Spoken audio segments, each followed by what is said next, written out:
strange because Tuesday's group got like 7 people in it now. Okay, so welcome to our next D&D game. We're up to session number 124 for Phase 3, Season 2, Episode 16. And at the moment we have just completed a rather interesting story which I put somewhere around here. Depending on where all the books ended up. Fang of Fenrir, if you needed a prompt. Yeah, I sort of haven't figured out where some other things ended up, so I will find them later. I didn't clean up your area. I hadn't found it for about 2 weeks, so I'm sure it's here somewhere. No, it doesn't look to be there. Yeah, sometimes it is right beside me, and sometimes it's somewhere else. I lose stuff all the time, and it's often somewhere silly like underneath something nearby. That was it there on its side. So that was the one they just done. Yep, into the wolf's maw, that looks like it. They had a chance to choose items. I believe Anton and Yodri got their items already. Bradshaw said GM's choice. So we'll see how that turns out for him. And It's an odd thing to leave up to the GM. while I generally don't give the option for players to pick their own items very often. That's what I mean. And so when things get thrown back to me to choose, I am less likely to offer it in the future. No, it's fine. I'm happy either way. Calcrix has a list of top 10 things. She's happy to suggest one for Bradshaw. Well, hey, it might be the items that Calcrix wants ends up on everyone else. It could be, but Eve is gonna be learning how to be very light-leafed. What would a belted dwarven clone do to a dwarf? Probably make them feel more dwarven. Yeah, well, it's a rare item. Bradshaw can become ultra dwarf. Well, the thing is, he's currently dealing with the issues that he is married outside of the dwarfish race. Halfling, yeah. Which means he's now become a pariah along the social circuit. Okay. And he's a child pariah. So they're assuming that by the time he becomes an adult, that relationship will have ended by then. So he didn't quite realise he's a child bride. So I think he's got another 8 years before he's declared an adult. So he's got 8 years for divorce. The way he was describing it last time, doesn't sound like divorce is an option his spouse is going to accept. Well, she does let their till death do we part side of things. Well, we should give him a horn of blasting. Joke. Water blasting sounds like a lot of fun. It is. That's what Calcrix wants it. There are an awful lot of good items out there. So, today at the table we have Ariadna. Brain. We can come back to you if you like. Something dark side. No, wait a minute. Wrong world setting. Something complete. That would be our, what's it called? Mission for the Fang of Fenrir. You could cameo and do Calcrix's camera bit. No? She would throw across the room twice in 1 week. I play Calcrix, the White Dragon with the Jazz Wings. And a really long list of personal items she now wants to gain. I think there's actually only about 20 things that she wants. But she's now become a very ambitious collector of rare items. So, in addition to all the rings, the platinum shield of Bahamut that she wears on her chest as armor, and all the drawings Eepa's done all over her scales, plus the black scales and the blue scales. She may also end up with 3 more capes and cloaks, 2 more hats, at least 1 headband and a rod. She's hoping. And maybe a dancing sword. Because that sounds fun too. Look, just be careful what you ask from the ice store. They may come up with something completely off kilter. It's still fun. Well, there is still the crossbow. He just wanted a crossbow. Yes, I know. Yeah. Yes, sir. Bradshaw. Yes. He didn't quite learn that you don't go to the magic store to ask for a mundane and item. I should mention she's accompanied by her tiny familiar friend, Eep, who is a plant-like creature from the Fey Dark, who isn't as scary as all heck. She's just terrifying. And gives out free cookies. Gives out free cookies. Which then brings us to Gary. Hi, I'm playing Anton, a Tralladaran warlock, an alienist for those who worry about those sorts of details. Anton doesn't have quite nearly as many things as Calcrix has, but thinks that he is incredibly wealthy with the long list of items he still has, but not nearly as long a list. Notable though, he now wears an iron band on his left ankle that sheds a sickly black light. And so, whereas you might look a little comical with all those things, Anton looks cursed.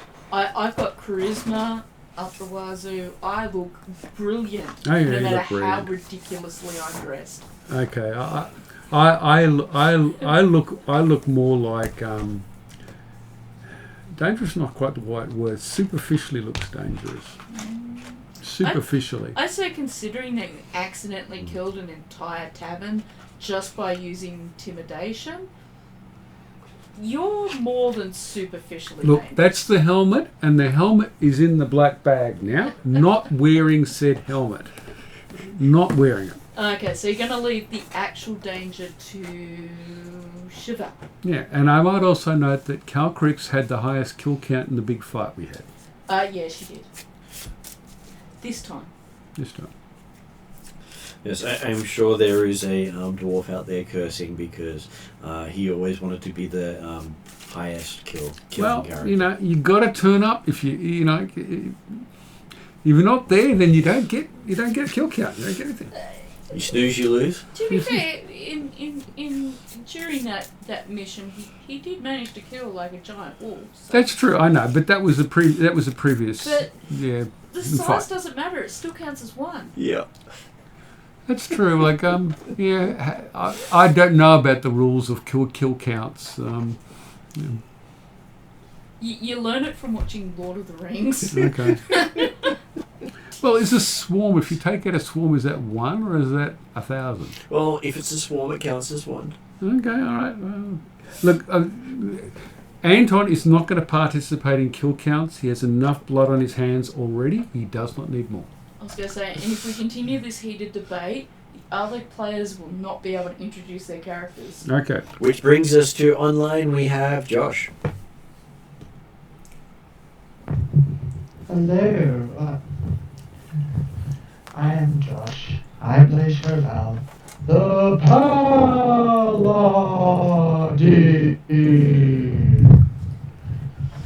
Please know he is on his headset and not the studio mic. I was going to say, he needs to get on his studio mic for that to have a real effect. We do have a bit of distortion coming through when Josh is talking, so it is a bit choppy.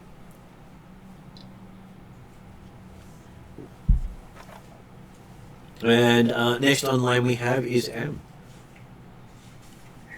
Hello. Paladin. A lot clearer that time and no distortion. Yeah, much better.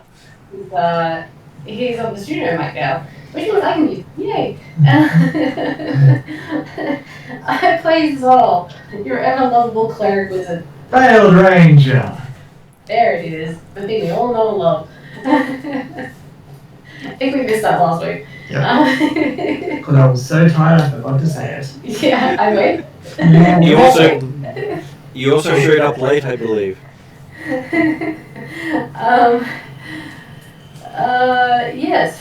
Zol was slightly a little bit absent during last session, and in the fight. Though he did manage to take down a few people. So yay for the chill touch in the Fade Arc. Yeah. Well, hey, you gotta do what you can do. I honestly didn't realise that's why it was being so effective until you said it, and I was like, oh, that makes sense. Though you will need to look at for your 2 casting of cantrips in a round. One needs to come from cleric and one needs to come from your wizard. So you'll need to prepare it for both if you want to dual cast. Okay. I have them color coded on my sheet anyway, so I can do that. Yeah. It does reduce the amount of cantrips you have in total because your cantrips from wizard and cleric are all good, but you'll be having to be careful how you do that, and they will technically be the free cantrip you get for Mystic Theo to your classes. Yeah, right. We really need to, maybe in January, I'll book a day, hopefully that I don't end up sick on, and we'll actually go through Zal properly, because he's so out of date. Like, my character sheet is very, very not. Well, there is a whole updated thing on there for the Mystic Theo done the classes. Yes, I did read through some of that. Make more sense now? It does make more sense, yes. I just, I didn't update my character sheet with any of it again because Timing. some of the stats and stuff I haven't really updated properly since about 10th level. So, yeah, things are a bit guessworky in my we do have supplement. we do have all your stats on your page as well. Yeah, no, so I've updated those, but the character sheet I have on the Google Drive is kind of like a mismatch of updated stuff from the website and non-updated stuff, if that makes sense. It makes a lot of sense. Yeah, so hence why I said I really need to sit down with you and just maybe build some on the website as a proper thing. Anyway. Okay, so we are just finishing an adventure where you had spent about 6 sessions, I think, all up, going on a short cruise out into the Kingdom of Ostland as a recreational trip that turned into a bit of a accidental murder in more than one scene. Yeah. And Drazzle, next time you send us one of these things, give us a little bit of forewarning. I know you don't like sort of talking about what may or may not happen at some point in the future, but we might have actually not killed so many people if we'd known what the hell we were doing. Probably would have helped for Cheval's new god to tell Cheval that she was now not just deadly, but extremely deadly. Yeah, but one thing I've noticed is the gods don't bother to tell you things. No, but if they had, it might have helped. It might have helped, but the gods aren't really, they're busy fighting wars and doing other stuff. They don't really care about. Like Nyx. Really, Nyx is. Nyx is a little more hands-on than some of the other gods. It's not a criticism, Drazzle, but sometimes we do need a little bit of help. Drazzle helps. Yes, I know. I thought we were going on a cruise and we turned out to go out to massacre people, but we shouldn't have massacred them. And anyway, Learning experience. It was a learning experience. I will That's agree with true. that. If he helps too much, we can't learn from our mistakes. Sometimes mistakes like that. I just worry about the price we pay in learning from our mistakes. That's all. The price others pay, I should say. Price others pay, I should say, because we didn't pay much of a price. Others paid our price. Personally annihilated the sole 6 parents of a bunch of nests of a rare dinosaur. Calcrix kind of gets where you're coming from. Yeah. the crushing weight of responsibility is what kills the party. Yeah. Yeah. And the fact that a lot of things will still fall out from that is still going to happen. So they had basically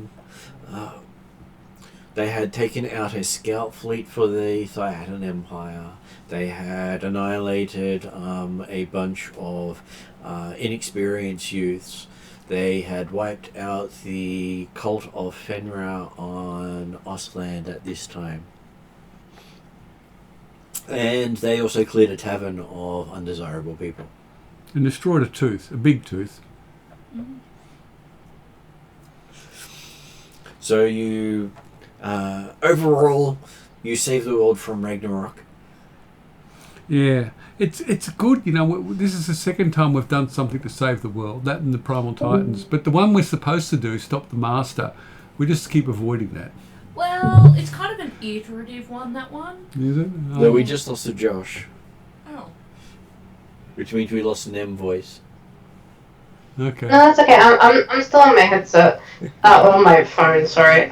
Josh is just restarting his Discord to see if he could fix the ocean sound, the wobbles. Okay, so with everything happening, you had been gifted some items from the clerics of Freya, and Anton is presented with something that apparently was destined for him. His new anklet wear. It was destined for me, was it? Oh, thank you, priestesses. And after he attaches it, they tell him it's part of the regalia of the Black Knight. Yeah. Okay. So. You should have known better. I'm not going to ask. I'm not going to ask why. So the helm may be in the black sack, but your anklet's out for everyone to see. Yeah, and yes, it is. Thank you. I think that's appropriate. But hey, they're sure that you'll put it to better use than the last person who's residing in it. Do I sound like Now I'm a little bit worried. I take it as more of a. I'm not saying this out loud. I'm taking it more as a punishment that seems to be appropriate. Well, hey, the more pieces you get, the more powerful they will become. Yeah, okay. And the harder it will be. Well, at the moment, I still retain my free will, and that's the most important thing. You do. And still they won't tell you who your patron is for that reason. I know, and I'm not asking the question, which is part of the reason why I'm not asking why they've given it to me. They have their reasons. Yep. And they're just happy it found a suitable host. Okay, that is interesting. It is interesting. This is that is an interesting term, Martin. yeah, and this, by the way, is the iron shackle on my left ankle. Yep. It sounds kind of close to like a whip, really, doesn't it? When you describe. Emmy and Josh may not have heard the description of how your shackle works. Yeah. It's an iron band on my left ankle which sheds a sickly black light. Oh, okay. So, Cool. you know. Always useful. I feel like between my lightning and your shackle, we could create a great nightclub vibe. Yeah. Okay. Yeah. All right. Yeah, I can sort of see that. If they're into whips and chains, I'd actually look the part. Well, it does fit the whole heavy metal theme. It does hit the whole metal. I hadn't actually thought about the heavy metal thing, but it does actually fit the. I'd never thought of that. If I'm not intervening in the wrong point, but I usually do. Okay, is my headset working now? We can hear you. We can hear you. Yay! And you were fairly clear too at the same time. And Josh was a bit quiet earlier. Which is funny because Josh is still sounding like he's underwater for some reason. Hey Josh, you want to try saying something? Hello. Sam. You sound a lot clearer now on this end. Yeah. Hello. Yeah, Redo the Sam- paladin Sam just to make fine. sure. Well, I won't blow once it drops out for that one. So. Yeah, the Astra had said. Oh, dear. Well, they're really good. They're not quite as good as the studio. I'm like, No. Yeah, Never no, not mind. quite as the studio one. The studio one does carry much yeah. better, not reverb, quality. Yeah. That's why I've got the general and the specific mic. So the general one is the one that goes through to my Discord, and the specific one is recorded. So when you hear it back, hopefully I'm clearer on the recording, as long as I remember to grab the mics and put them near me. I try to make the effort to speak up because I'm so far from the mics. Okay, so It usually picks you up pretty well. We don't generally have trouble hearing you, so. Well, when I'm listening back to some of the sessions, sometimes my voice is very faded and hard to pick up. hopefully it's better now that I've turned the gain up on the mics here, because the mics had all been turned down to nothing. It's switch closest to the door. Yeah. Yeah, I mean, like, I haven't had any problems hearing you, at least in the ones that I've watched recently, and I haven't watched the end of last session for this one yet. Yeah, it could also be a Okay. Tuesday group or a Star Wars group or a Shadowrun group session that I was watching. I Yeah. try really hard to make myself sound happy and clear. I do an alright job most of the time. I was going to ask Martin if I could do a small interlude with Eep whenever there's... Well, we can start with that before we see what happens next. Small or large? So my cup was on the bench with sugar in it, Okay. and it's a big Okay. double wall glass. But if you can only just fill it 2/3 of the way and the rest with cold, please. Okay, sorry, I've done it about 3/4. That's fine, I'll live. Okay, Okay. so So that means that we'll let Ariadna do her interlude. So while we're in the grove resting up, Eep and Calcrix are There's talking Thing on the coaster. excitedly. And Calcrix said, look, I saw it move, it did move. And Eep's like, didn't move, sort of thing. And what they're focused on is this little 5-inch crystal box, and it's got like this tiny little clay sort of treasure thing, and these tiny little trees in it, but there's also this little tiny dragon in it. It's a skeletal dragon, and they swear that it moves, but no one ever actually sees it move. And once it does move, they can never be sure what position it was in the last time. So now they're focused really hard on this absolute box.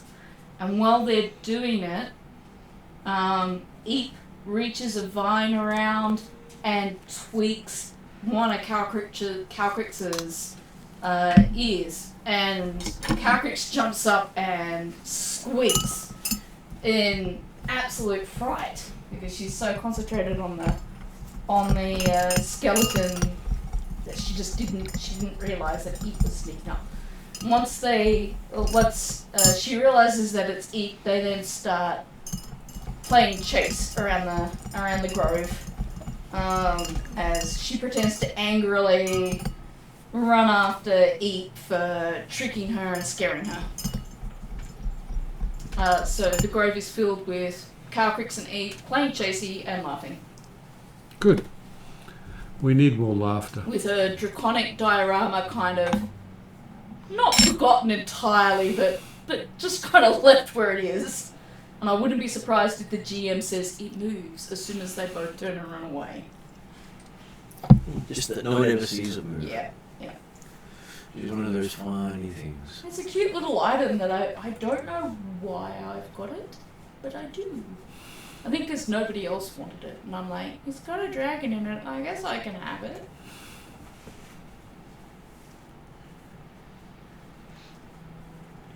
just having a look at the items, I can't actually see that on your list. It's in my.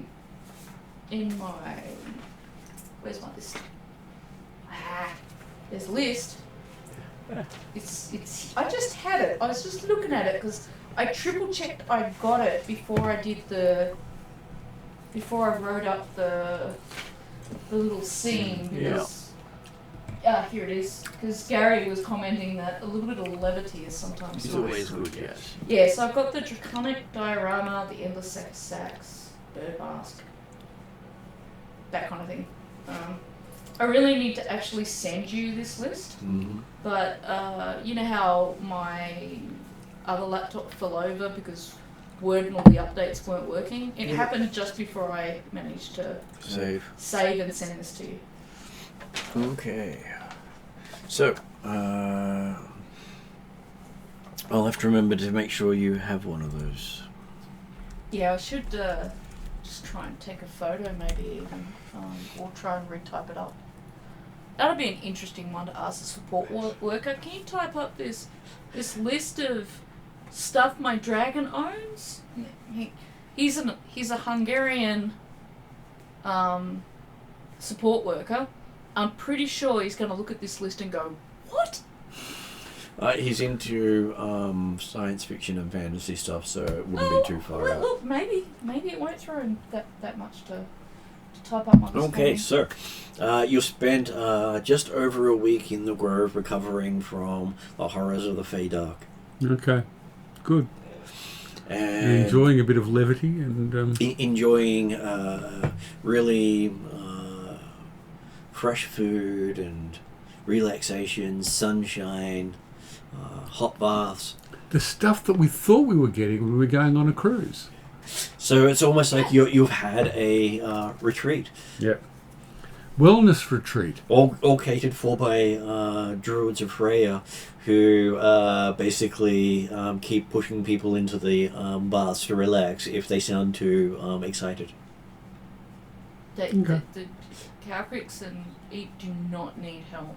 In fact, they will gladly assist the Druids in helping other people into the baths if they're told that they have to relax.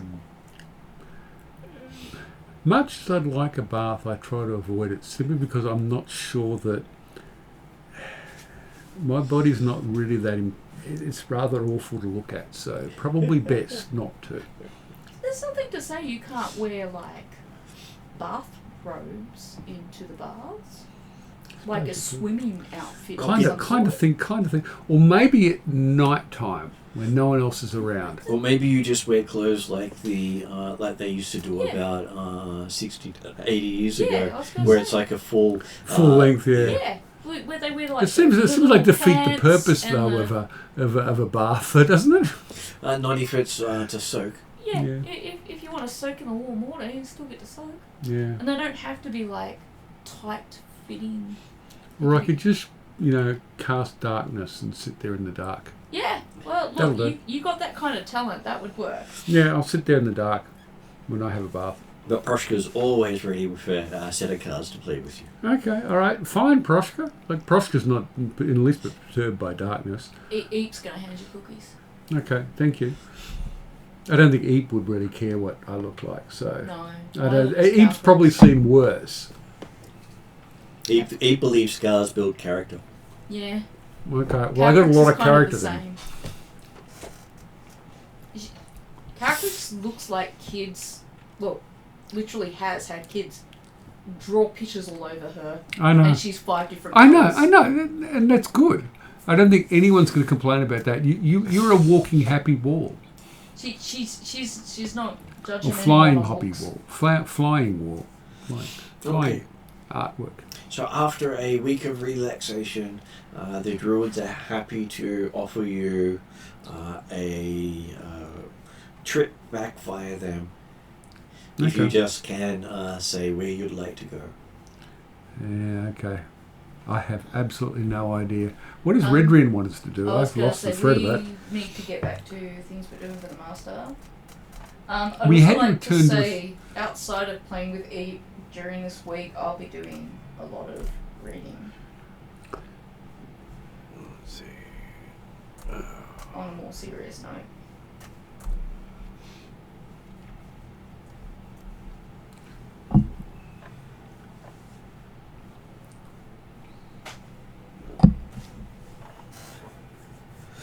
Okay, things that are happening that no one's dealt with yet. Okay, so in the Broken Lands, the King Thar seems to be building up a sizable force. Is that the fire giants? No, that is the Orc Warlord. Oh yeah, the orc warlord. And And- what's his attitude to the master? Do we know? May see him as competition. Okay, that's fine. That's fine. He can build up his Or, force there. or one of those frenemies. Okay. We may want to make sure he sees him as competition. Yeah, would he listen to us? I don't know. He might. Depends on our approach. Not guaranteed to talk to anyone who doesn't fit in his ranks. Okay, fair enough. Yeah. But the Black Knight would definitely get an audience. Yeah. What else needs doing at the moment? Something pushing you in the right direction, right? Other things that are currently happening is the Ethengarians seem to be gathering for a campaign of some sort. Okay. Just not sure exactly who's going to be at the receiving end of said campaign. Do you mean Ethengarians as in Cheval and Zal's homeland. Zal's homeland? Yes. Yeah, I think I know where they're going, and this is not a good idea. I'm coming home. I'm coming home. Tell the world, paladin. I don't know that we want to hear. And in Yularum, there's a whole heap of relics up for grabs if you'd like to get something shiny and overpowered, including potential genie wishes. I'm sure that won't go too wrong. Yeah, lots of things. Although, fundamentally, we have this problem that we can't actually seem to do anything against the master, and maybe relics might be an answer. Relics might be a way of helping. Are these the same relics that we need to prevent the master from getting a hold of himself? They were the elven relics from Alfheim that Aye, you were that's it. keeping away from him, because if he touches a piece of one of the trees of life, he may be able to use it as a channel to touch the tree, Yeah, so I have a such as Zal's arrow. Well, there's obviously three things we could do that are useful so far, but we don't. We really need some sort of higher level direction as to what we should be doing. Usually Regian won't choose for us. Oh, okay. We will get a list of about 8 things that are undone. There, We will there try and is a few things happening in Norworld to the north of you guys. One of them being Drazel's home may be able to take you back to the past and fix something back there. hand up, hand up. I want to go time traveling. Is there a blue box? No, it's an inn. Is it painted blue? No. Is there a blue door? If we do take that path, what are we going to fix in the past? We get to travel into the past. Doesn't matter. We're fixing something, right? Okay. What else is on the list? Also on the list is there seems to be a lot of demonic activity in the frozen wastes of Norworld. Okay. And there's also the dragon problem, where the dragons have withdrawn from the world, and they may need poking to get them to participate again. Okay. I'm really good at poking things. And running away. Because if you go back in time, you may end up in Blackmore. Okay. Oh, wait a minute. I don't want to go there. I don't think time travel is a good option right now. I don't want to go there. No. There's one place I know I don't want to go, and that's there. Is that the whole list what you've gone through? Or is there anything You else? have dealt with the elves. You have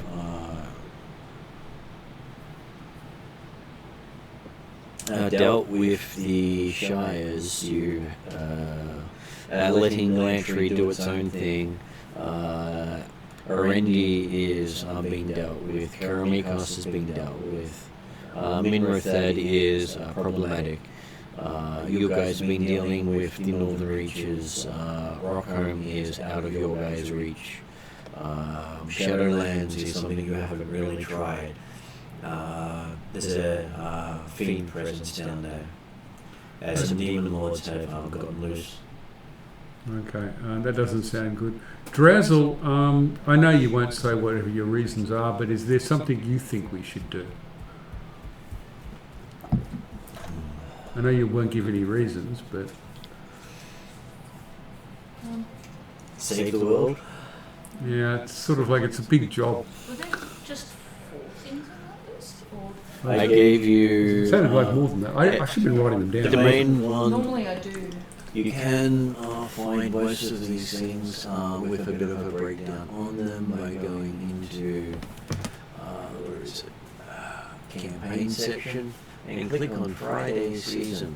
Okay. And that has the entire list of Oh, all the okay. stuff on there, which is what I've just been referring Is there anybody really keen on any of these things on the list?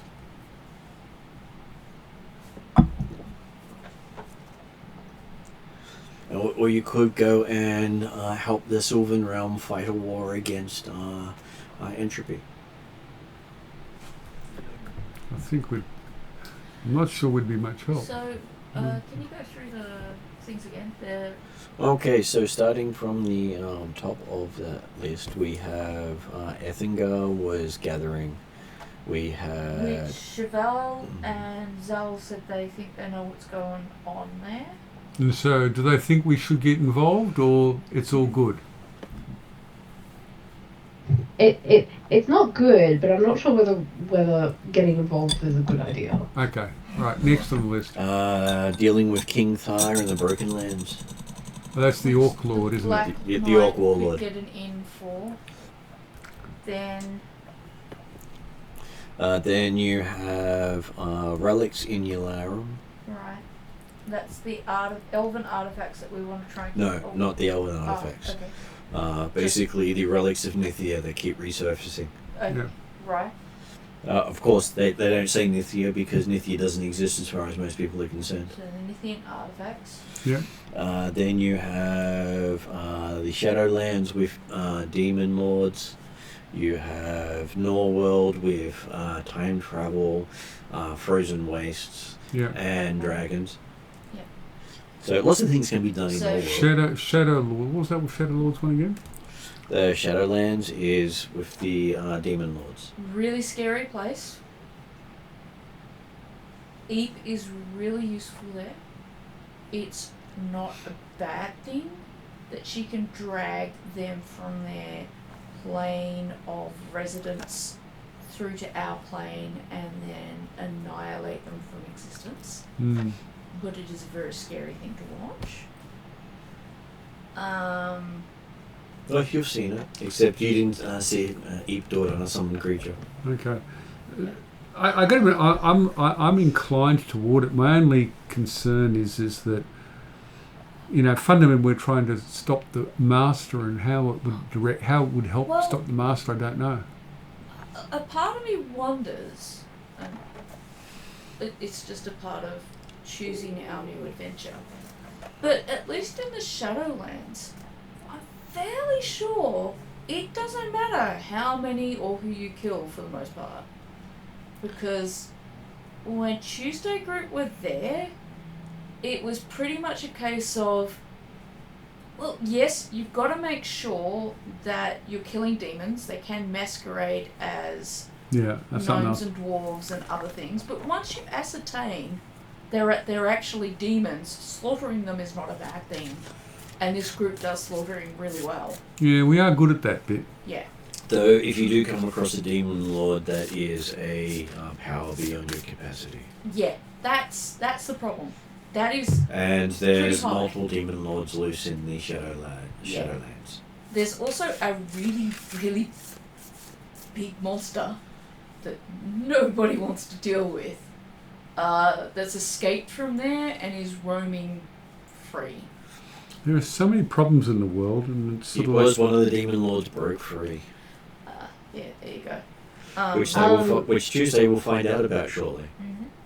If we wanted to go to Ethengar, I'm pretty sure and this is going off my memory from a while ago when Martin mentioned it in the past, the new Khan was gathering basically like all the Ethengarians to do like a holy war on not Galantry, The Haldanic to Knights. the north. Yeah. Yes. And Chauvel was there in the time change, so has spent some time with them while they were gathering their forces.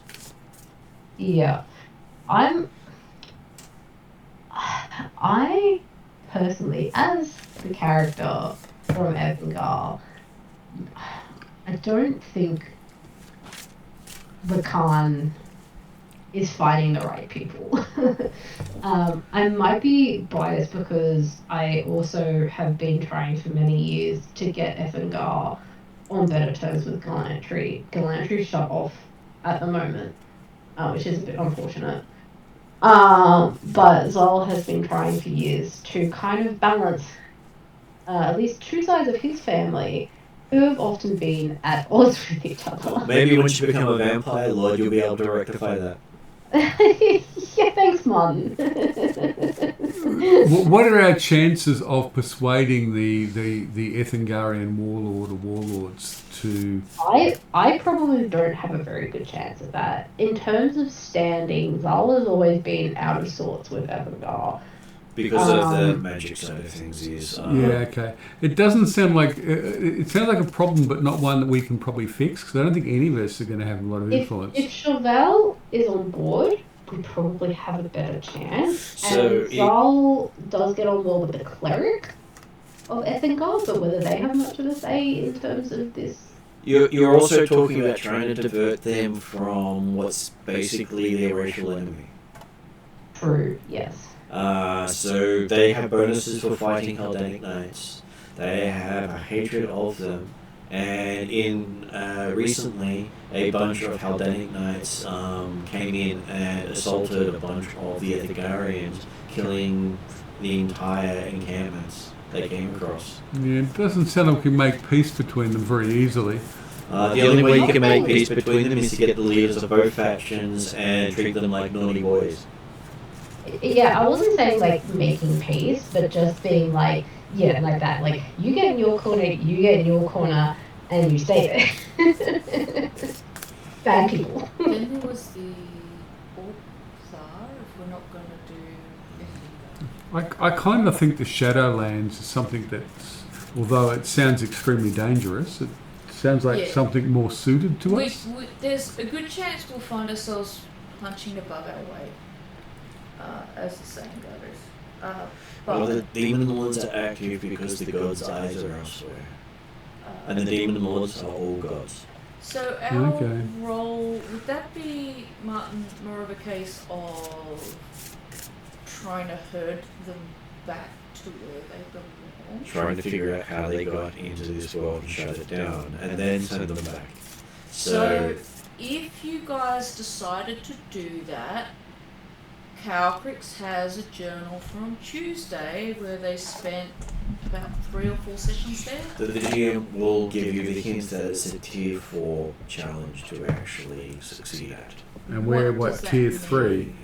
We're Okay, tier 3. okay, all right. But So it's there because it's in the story. okay, all right. So So- there's a red skull and crossbones on that one. So, Wait, what I normally do is we work our way through these challenges, which come up pretty regularly, which is why I had my face in the book instead of writing them down, is I work my way through ones that we've done already and which ones keep getting left outstanding. and then suggest to people like these 4 problems have come up the last 6 times we've had an option. We've chosen to do something else. Maybe these ones are now getting neglected. Maybe we need to go back. Okay, so what's the most neglected one on that list? Well, that's what I was trying to find, and I just can't focus my eyes because I have sharp, blinding pain going through all my ribs at the moment, and it's just making it just super hard to make my eyes read words. From memory, the most neglected ones are the Orc Warlord, Yeah, the Orc Warlords come and up a lot. Yularum, I think. Yularum, yeah. And we've been relics of servicing all over the sands. Alright, let's do we've been to relics. Yularum before, if not in this group, in Tuesday's group, so there's a little bit of We extra had knowledge. Yularum before. Yeah. That was the one where you did the 19 sessions and decided to do a U-turn and leave it. And then Caltrix went to Yularum again with Tuesday group and did the Nithian tomb. So she has a fair chunk of notebooks and journals and maps of I'm liking the Yularum the more you guys talk about it. Nithia And in terms of Yularum as well, they, while culturally different from Ethengar, have some similarities that were like, oh, this is cool, this feels a bit more like home. Yeah. And Yularum's been... Magnificent. You showing a picture? Yularum's been coming up, like you said, it's also been another one that we haven't done. It's come up. I wanted to stay in Yularum last time, and everyone was like, no, we want to get out and away from this dark person. Yeah. And I kind of didn't fight it at the time. I kind of wish I did. Yeah, that's why Stefan and me, our characters, went back. And that's when Calcrix first made the change from Friday group to Tuesday group. Because Sala then came in and took over. Because Calcrix technically came off the table so that she could go back to Yularum and finish that quest, which is how she ended up with the Queen of Darkness. So I'm saying most of this for Gary's benefit because he wasn't here for that and he won't know that history, even though you guys will remember. Well, the more you say about it, the more I think the Yularum sounds the best option because we have some idea, well, apart from me, we have some idea of what we're doing. It's an intriguing place. If Drazzle comes with us, he can't meet the Sultan because his younger or older self is currently serving the Sultan of Yularum. But as long as Drazzle doesn't go into... Because when you go into Yularum, if you've got any noble worth, you do have to stop in and pay your respects to the Sultan. And say, I'm in your lands. I have no noble worth, that's not a problem. Don't kick us out. That's not a problem. But, you know, just a kind of like permission to be here. Grand, noble ruler of this region. Will any of us have to do that? Calcrix did because she's a dragon. And that's how she knows about the 2 Drazzles, because one Drazzle hid outside of the thing, and then when she went in to the meet with the Sultan, there was another Drazzle there. And okay, the only question I have outstanding is, if we're there, what are we trying to do when we're there? Artifacts. Find relics. artifacts, or retrieve them, or hide them, or destroy them, or... All of the above. Redrine has talked one of us through that in the past. So I guess if we decided, we would contact Redrine and say, we're thinking about going into Yularum to deal with these relics. Guidance, please. Yeah, okay. That seems reasonable. Yeah. And then he'd probably reiterate the information. Does everyone else think everyone else thinks this is a good idea? Are we unanimous on this one? No, to give Zal's character a chance to return, she wanted to. So, Cheval, you're happy to go to Yularum? Sorry, we're both chowing down on dinner. And I can't see Josh right now, so he might be nodding away while he's Well, trying to. You know, you could just say he said yes. This tea's really good. I enjoyed it. But I'm happy to go to. There's a little bit left if you want some more. I think the only Good for thing little with one. your alarm that we'll have to be careful of, which I think. Does Zol remember, and this was part of the time loop, that I met Lavelle's, was it I mum don't or need me dropping aunt? my tea everywhere. You need me to clean it up? Nothing major got damaged. It's just liquid. It's me and my bloody hands. Look, I'll do that. You're the GM, Martin. I'll find a sponge. Just, yep, right in front of you. You can pass that to Gary, then Gary can just Tissue box. mop up the just films. Yeah, okay. Yeah, thanks. But if you grab the Okay, so yes, you can make it out to thanks. Yalarum and do some excavating. Martin, I'm not sure if you heard my question before. With your alarm, and I'm not sure if this is part of the time slip or not. Where we met, I think it was Cheval's aunt, or my aunt. You met Cheval's mother and your aunt, and Yes. that was Oh, yeah, in so that wasn't in Yalarum. That was actually in Vestland, Yep. part of the Northern Reaches where you are. Oh, that was the Northern Reaches, right? Okay, sorry, I'm getting a bit confused on my locations. Thank you. All good. There's a lot of history there. Because I remember that I think that was part of the time slip, so I didn't actually technically meet her, even though I remember her. And she wasn't that nice. No, she wasn't. She was tricky. She Well, was very tricky. She was the priestess of the trickster god Krisha. Yes. Hence, tricky.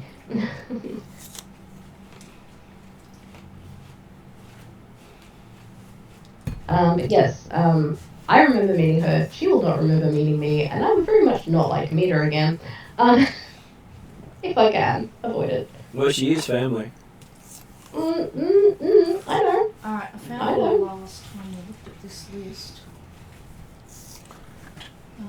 So...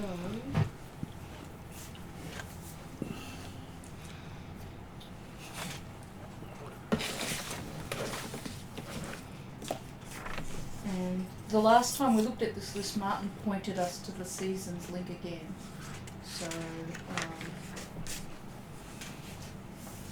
yeah, sounds like going to Yalarum's like a good course of action.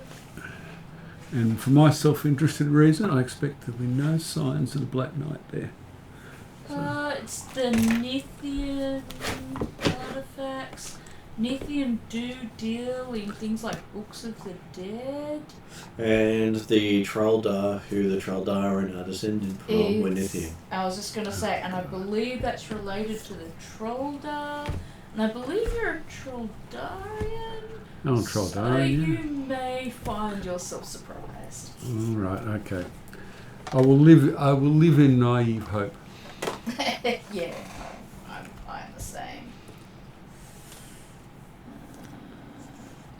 Okay, so We'll thank the Freya priestesses for their hospitality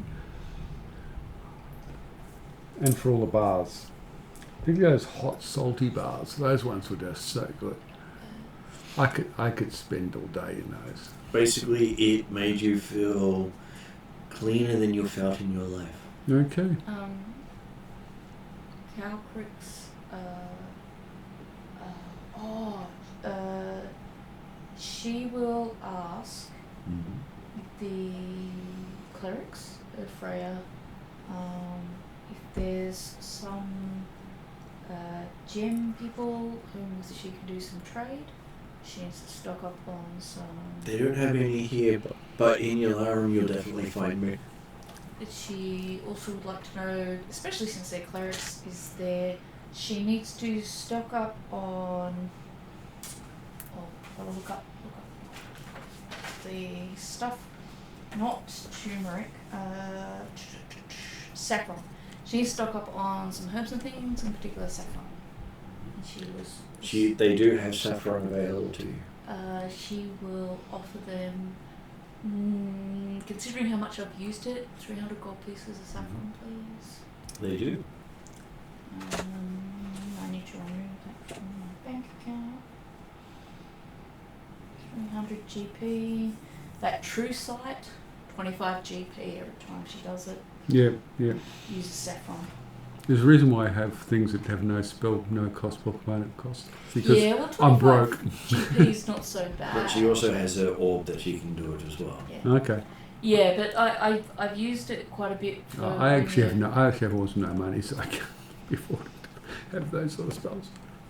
Well, on the bright side, when you level up, you will have access to Redrian's account. Okay. Which means you'll be able to buy stuff you need. The orb's really helpful. The saffron doesn't. You can just put a little bit of the ointment on your eyelids, and it doesn't require a spell.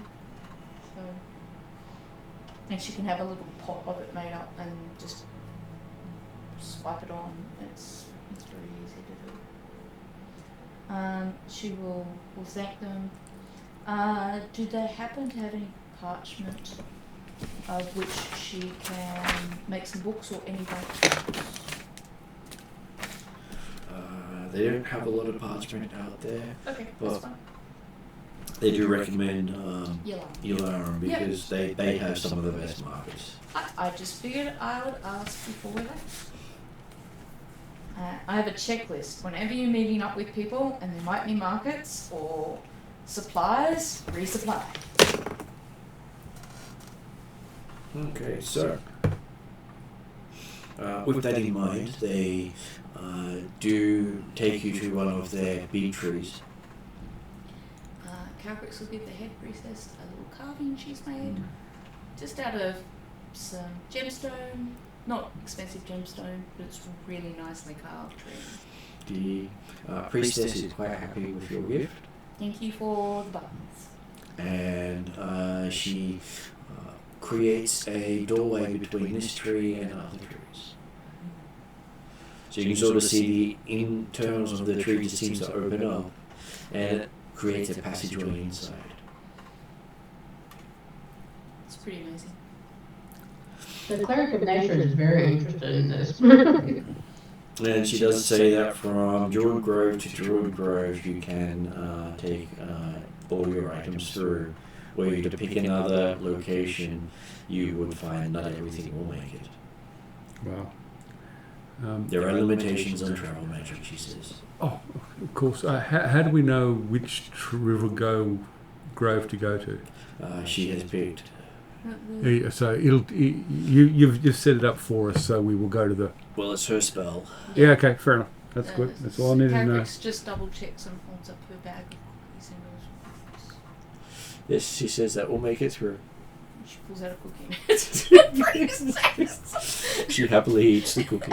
I just got the impression that there were multiple trees we could choose to go through. I guess that's how it sounded to me. Well, it's basically connecting this tree to another tree somewhere else. Okay, right, good. Yeah. But she's saying that for it to work properly, it needs to be from a Druid Grove to a Druid Grove. Druid Grove, yeah. Any other connections, you risk things not making it through. And So- the grove at the other end, they would know that we're coming or expect us to be coming. We're not going to surprise or shock them. Oh, it'll always be a surprise. That's actually a good question. We Because could come through and if they're we like, suddenly appear out of a tree, it's not necessarily going to be taken as, oh, guests. Yeah. It could be invaders. Yes, exactly. Well, it's very hard for a non-druid to open a portal there. Yeah, but the world's all up topsy-turvy. Everything's going wrong. Everything's going to the pot, you know. How do you know that some bad guy hasn't worked out a way to interfere with all the druid travels networks? If you voice any of those thoughts aloud, Calcrix is going to step back and let Cheval go first. Apparently everyone turns and looks at Chevelle. Zal will confidently walk through the druid spell. Okay. Oh, if that happens, then the dragon's bouncing after you. Yeah, Just we'll all like follow. how to train your dragon. We'll all follow. Okay, so I'll just before I do that, I'll also give the priestess a small gift of one of my like handmade some leather some leather creation that usually has like a horse motif or something sort of. I need a useful craft so I can create my gifts too. she thanks you and says that you might want to stop by your partner's domain again soon and apologize for the influx of orphans. Clearly, I will need to make sure that there is a good supply of money. Well, the gods have pointed any orphans you created to your estate. Oh, okay. Yes, I will make sure I apologize profusely to my partner. There's a dark side of Calcrix that is wondering, is this how you plan to populate your estate? Very quiet. Clearly, Zal has been thinking ahead, apparently. Ow. Laughing hurts. Oh god, I need new ribs. Yeah, so 50 new children have shown up from your latest endeavors, she says. Okay. Awesome. We might need to put an extension on that orphanage. Would this be like Viking children? And people from the Theatin boats. Oh yeah, as well. The slaves. And the soldiers. Soldiers, yep. This is apparently the god's way of making Zal do penance, which is fine. I'm not mad about that at all. Calcrix's gnomish legal training comes in and says, I think perhaps maybe you should be looking for contributions from fiery angel person to help with the costs of your orphanage.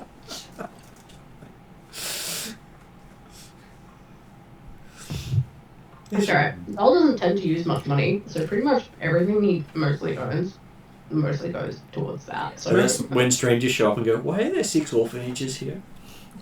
Maybe you should establish a charitable foundation that everyone can make donations to support all the orphans.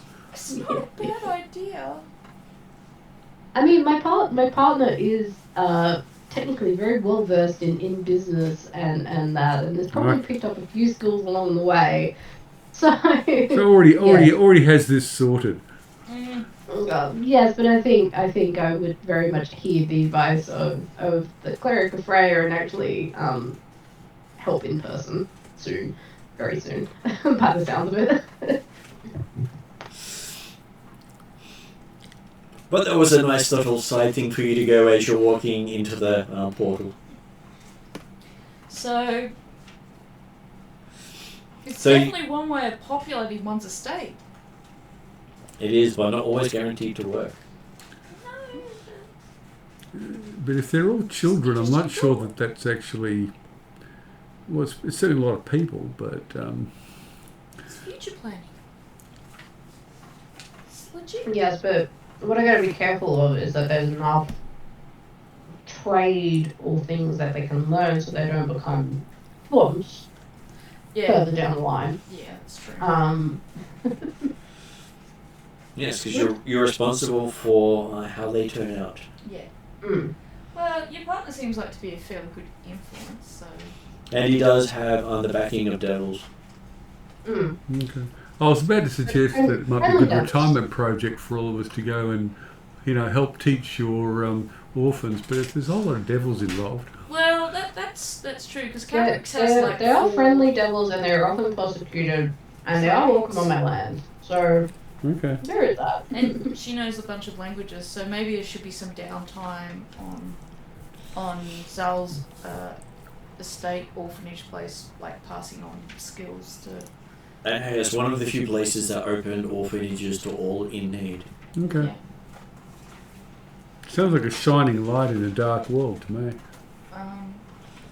Doing the That right was thing. kind of the idea, was that it was a safe place for people, regardless of your race, regardless of sort of your background. And this is where, like, Zol's been trying to, like, teach people that, like, you might have a diverse background. It doesn't necessarily mean that person is wrong.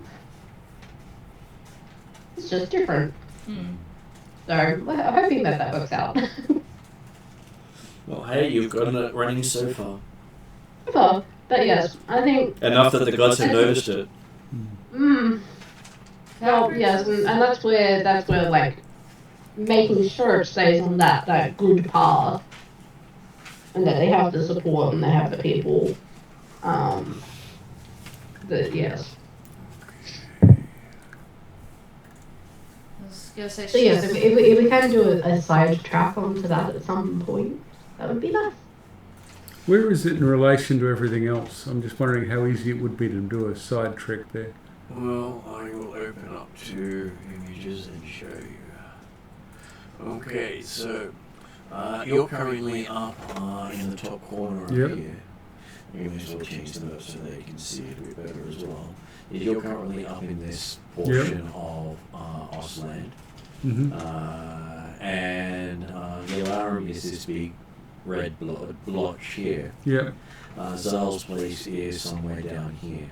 Well, where's Mount Dread? so, Mount Dread is, I think it's about here. Not too far away. so after the alarm, we could spend some time at your orphanage. So Having overheard the priestess talk about extra orphans going to Zal's estate, Calquix will quickly scribble a message to Brindle Waffle, because Mount Dread is not too far, and just make sure that there's some supplies if there's any to spare. Well, the person helping you with Mount Dread is looking at building a road down that side, creating a road that can go up and over the mountains. Because we don't have an orphanage as much, but we've created a refuge for gnomes in particular, because they're being misused by the Master and Alphacia.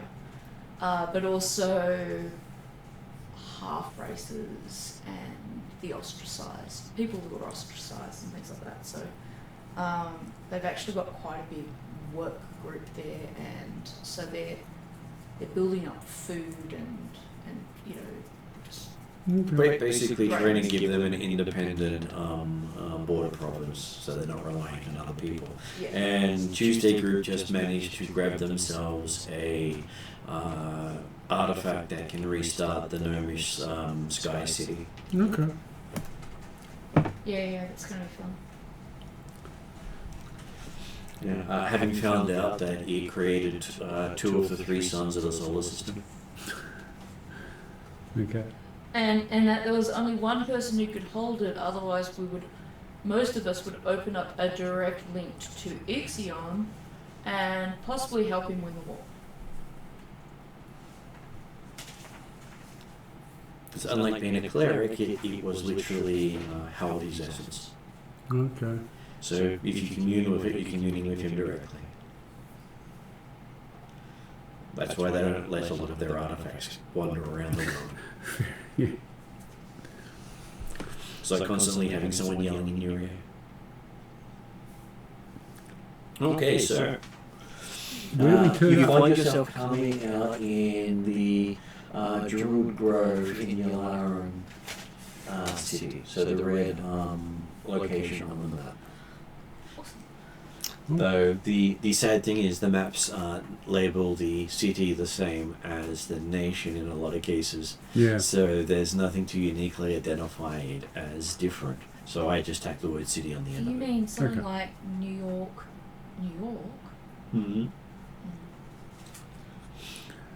Well, there's something like 6 out of the 14 nations label the capital the same name as the nation. Yeah, okay. Yeah.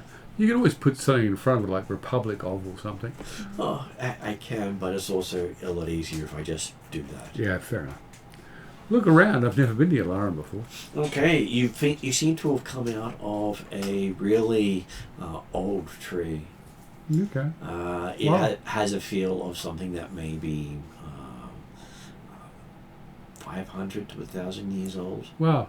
Is it huge? It is huge. Okay. It, Look on it in awe. the area around this grove has some of the most lush grass and well tended and flowers of varieties you've never even imagined. Okay, well, yeah, as I said, looking around in awe. Would it be unusual to like, the tree for its service as a portal? It would not be unusual to thank the tree because, like everything in a fantasy setting like this, you can literally talk to anything. You can even talk to inanimate objects and get them to converse with you. So, thanking anything for its service is not a bad thing. Okay. Zol kind of Bow sort and of, like, bow and thank. Zal will show her true insanity and talk to a chair. Zol will move sort of away from like where the portal is, or if it's closed up, and just sort of like gently place his hand on the tree and sort of say thank you, and sort of hope that my feelings through touching the tree sort of help with my thing. Carapix is less shy of looking dignified. She just gives the tree a great big. Well, I was bowing, so I don't know much about trees. She doesn't mind if she gets labelled a tree hugger. And what is Chevelle doing in the background? Burning it. No, I'm kidding. I'm not to set it on fire.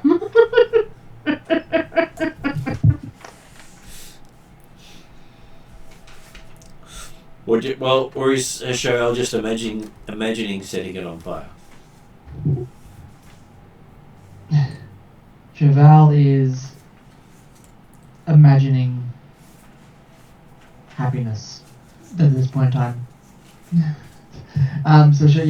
Cheval is just off in her own little world at the moment. Probably doing what I'm doing at the moment, just stuffing their face.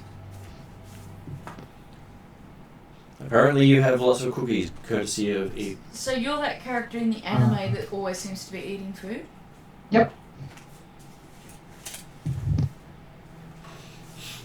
So once you finish your thanks of the trees, you see that there are a couple of the Grove Guardians dressed in silk robes, which you sort of understand now that you can feel the heat of the region. Before you were in a oceanic island, so it didn't feel as hot, even though it is middle of summer or approaching summer. And here you're just feeling the intense heat of the desert. I'm fairly sure Zal had clothing bought specifically last time we came to Yalaran, which is probably in his bag of holding. So when we have a few minutes after reading the druid masters here, and sort of telling them where we came from and who sent us, just so they don't for their own records, I guess. We'll find a little bit of grass in this grove to sort of sit on and rummage through his bag for these clothing for the world. Okay, so the clothing here is definitely for the lighter touch.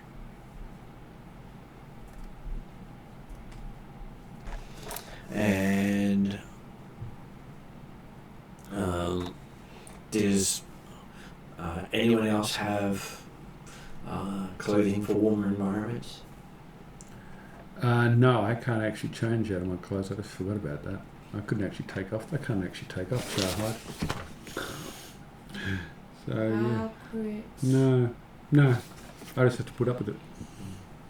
Considering that I think she was painted black, she spent a week having baths. They're probably nice and shiny. Is probably back to her usual self, so we'll probably get it to paint her one colour.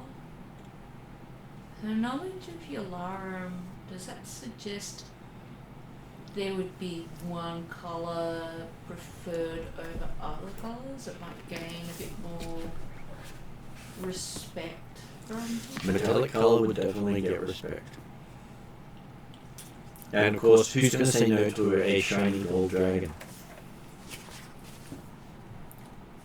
So she's going to choose to blind the entire party by going metallic gold. You sure they're going to go for that mirror finish so they're going to see themselves in you?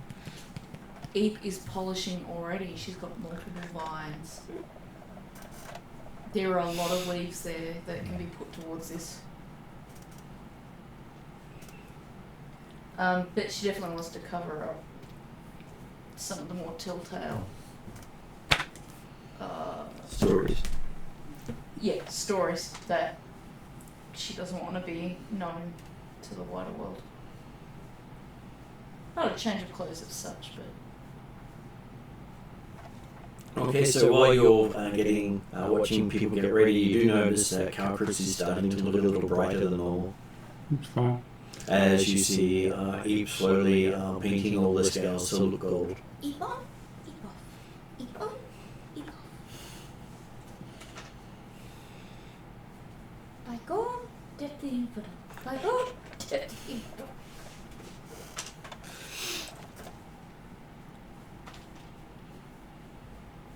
Okay, so the druids to help you out of the grove because the edges of the grove is quite thick. Yep. And without their assistance, you're not sure the trees would give you leave to get it out. Fair enough. And you find on the other side of the tree line is a busy market street. Seems that most people see the grove and just walk right past it. Okay.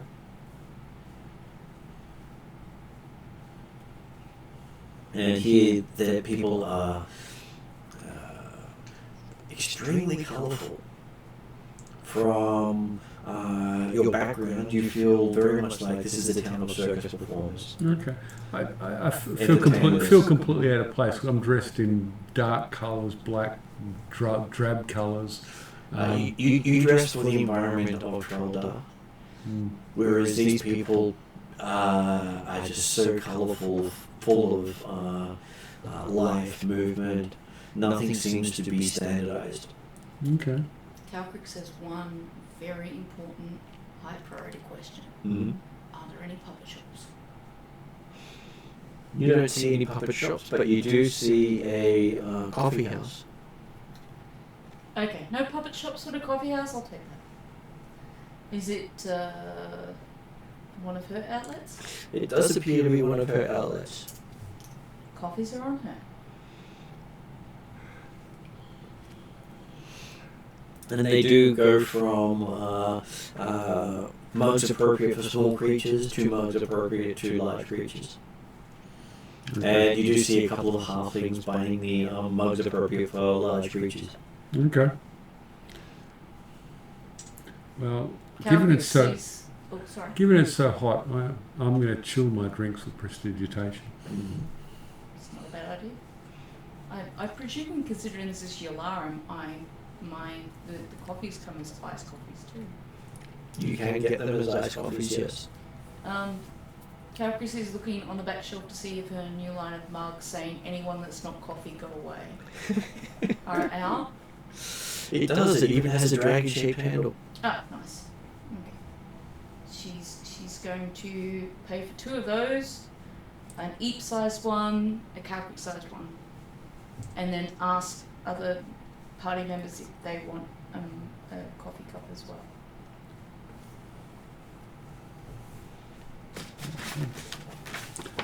I can see a mug could become useful.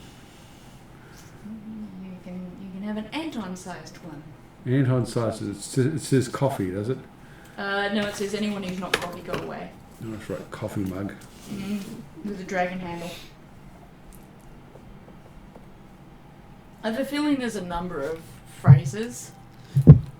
And there's about 8 different types of coffees available, ranging from cold to almost molasses.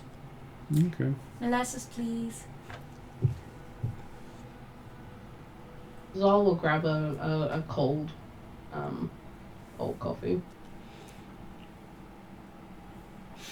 Yes. The beans of it do smell familiar. You do remember having some of these flavors in the past. Normally when Grindelwaffel's making them.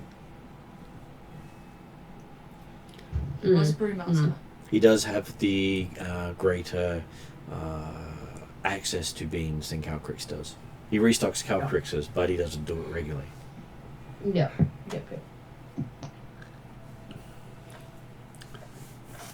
How do we find out what's going on here? Do we have some existing contacts we can talk to? We are at the local coffee shop. I was thinking, You do people see- have been here before. Do we know people? Yeah, I know everyone at the coffee shop who lives in the city, which means we've got a good chance of getting rumours, news, directions, what's going on. I presume that's why we saw the coffee shop. Well, that, and if there is anything of interest on the street, the coffee shop was the first thing you noticed. Yeah. Not newspapers or anything like that here, are there? They do have heralds every now and then announcing the news. Okay. Does the local barista have any local news to impart? How is the Sultan? Anything What's the language here, unusual actually? happened? The language they normally speak here is Yilari, a combination of Ethengarian and a few other languages. Okay, so I have no idea what they're think talking about. Zol started to learn because it was closer to Ethengarian than anything else. Because he mumbled his way through a little bit last time he was here. That has been a few years. It has been a few years. Though I am very good with languages, so I guess it's time to pick it up again. Well, I'll cast tongues because I've got no idea. Okay. So there's a lot of rapid conversations around you. So fast it's very hard to keep up with what they're saying to each other. Okay, how do they even know what are they listening to each other at all, I'm thinking? They do appear to be listening to each other, but their responses are so quick. It's almost like they're the equivalent of a hummingbird and you're the cat trying to listen in on its conversation. Well, try to just catch sort of keywords or something. You need to drink more coffee so that your brain can speed up. And you do see that they are talking about expeditions being offered at the gates to the city, where you can sign up and try to make it rich out in the desert. Okay. Sounds a little bit like another expedition again, like our cruising with the Vikings. Sorry, so it's So Treasure hunting. treasure hunters are looking for staff to assist. okay. So it's kind of like employment. Employment, yes.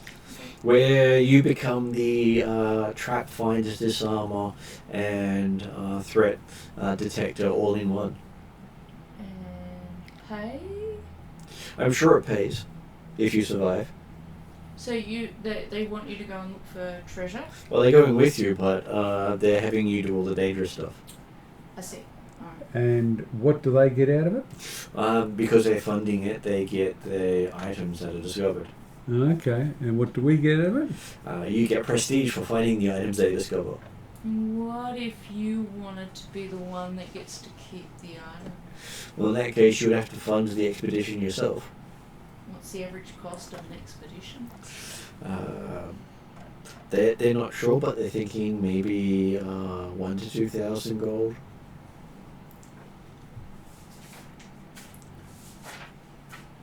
But then you'd also have to know where you're intending to go hunt, Yeah. because Yeah. most of the ones who put up an expedition have gotten wind of something. Yeah, well, I guess if part of the mission quest is to stop these relics from getting in the wrong hands, we possibly don't want the greediest hand up in the air reaching for them to get a hold of them. But it would be a way in. It's going to be hard gathering information when we don't speak the language. We need to find ourselves a Yularan guide. Is there a Knights River Inn here? There is a Knights River in here. It's not closed. Maybe we should head to the Knights River Inn. We could Good. possibly find ourselves a guide. Yeah. Or at least somebody might be able to tell us what's going on and speak at a reasonable speed as they do We so. could talk to Ridgerin, although we do have the staff. But Didn't we join a caravan out of the inn last time we were Yeah. here? that's what I mean. So if we head to the Knights River Inn, at least we'll hook up with a caravan with whoever's finding the relics. Ridgerin will have approved of in terms of, that. At least it'll be people not trying to scam us out of our money. Yeah. That's what I mean. They'll be vetted by Redrin. Yeah. And then we could also get supplies, and we'll get a guide who speaks the language.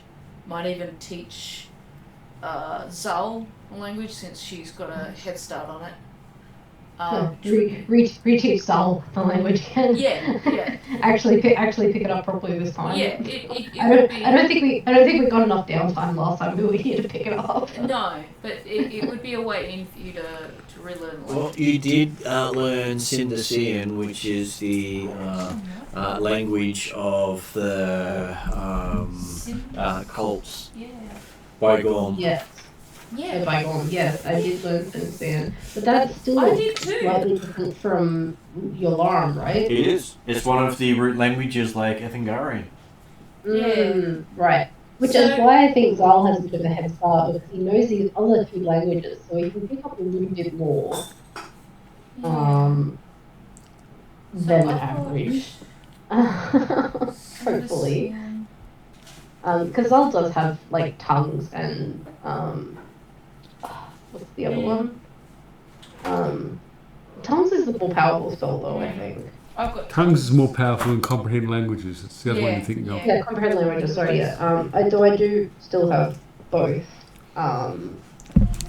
spells because they are both useful for various things. So, New flavour. if the base language is Nithian, and then the dialect is Sindasian, Well, Nithian is a root of many languages. and that's that dead culture Yep. that the artifacts we have belong to, so that will be definitely handy. And then Sindasian is the root language, the dialect of the Yularan. It's one of the 5 languages that the Ilaran language is based from. Okay, so is that similar to how somehow when my older relatives gather, even though one's Polish, one's Russian, one's Ukrainian, one's Latvian, and one's French, they all kind of understand each other? Some words, yes. They get the gist of each other's conversations, but they don't understand every single word of them. Yeah. That's why I said, like, we kind of, like, between the two of us, I think we modelled through last time, and though we did also have a guide who spoke the language, who we got on with quite well. I think we'll go to the Knights River Inn if you guys are happy with that, and get ourselves non-scamming support. Yes, sounds good. Well, Redrin will, as you said last time, he hooked us up with the caravan, and we'll probably be able to get supplies, because even though, we probably still all have our flasks of endless water, I don't think Anton does. No, I don't have enough flasks. So that'll give him a chance to get one. We can go into the markets and supply up on other things, and I'm then gonna have to get a I'm layer gonna have to of pinch water from others. I don't have any money, remember? Well, I got a flask of endless water. I'm pretty sure I can share it. Yeah. Well, I sure. think we all, or at least me, Chevelle, Yeah. you, Yodri. and Yodri would have endless And water. It would be easy enough to pick up one for you here because it's kind of stable here. how much And is they're a pretty flask cheap of from endless memory. water? Yeah, they weren't too expensive. They were pretty common. So. I got 30 If you gold don't pieces. have any I got money, 30 gold pieces. Calcrix will buy you one in trade for throwing one of your blasty beady things. Blaster. If I take a bean out, it Bean. grows. So we'd have to grow it now. Yeah. So in exchange for one of your beans, I will buy you a flask of endless water. I'll just find out how much it costs so I can minus it from my money. It would be under F, wouldn't it? If it's flask of endless water. Normally costs 500 gold. Oh, wow. Actually, they're pretty expensive. Well, might- think about it. Endless water. I was going to say... That's only paying for the actual ability to produce the water. They generally got other things attached to them. I was going to say, I might actually Very see few if items are just the basic vanilla. Redrian will fund that. But yeah, we'll get you one. But we'll ask Redrian. I believe why did we get given from Redrian last time? Redrian, I'm pretty sure. I believe he'd given the group one. Funded Okay. them. Or I don't know how I came across. I think I bought mine. I'm pretty sure we all bought ours, but I think they might have been discounted through Redrian's contacts. Yeah, no, Yeah, I don't remember them being that much, but then again, who knows? Because that was probably like 2 years ago. So. Yeah, I didn't write it down. I just wrote down that I bought like coffee. I bought the flask. I bought coffee cups of particular types, like in the Yalarum culture. And I picked up a bunch of other bits and pieces from the market that Martin made available. Did Drazel come and bring his wagon with us? Well, you don't remember him coming through the portal with you, but he does seem to be at the Knight's River Inn. Okay, he's waiting for us there. Okay. Hi, Drazel. He just nods and goes back to writing in his book. Okay. First question for Drazel.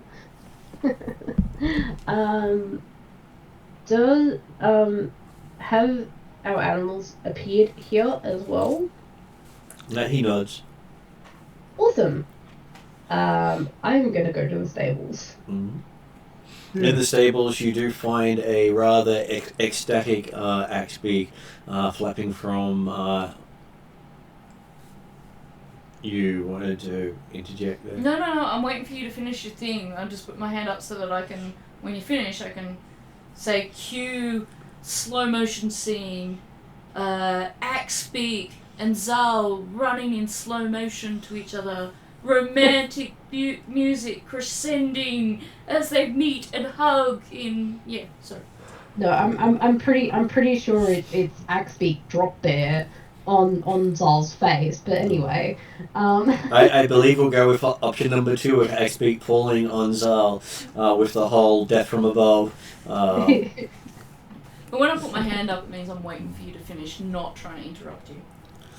No, that's all good. But yeah, I think it's more in line with the Axbeak to do death from above than anything else, and Zal probably expects that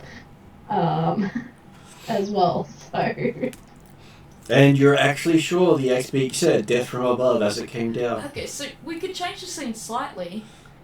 Cue slow motion music crescendoing, going towards each other, but it's your celestial horse going to meet you, and just before you actually get to make contact with your horse, the Axbeak drops from above and interrupts your reunion to make sure that he gets in first. Would that be about right? That would be That about would be right. about right. Yeah. And you see the griffin off to the side, completely ignoring the entire thing with that look of disdain of I'm not that easy. I just don't care. Yeah, Whatever. I'm above this petty fighting for attention. Literal Bullshit. angsty teen. Whatever. Yeah, yeah. The epitome of whatever.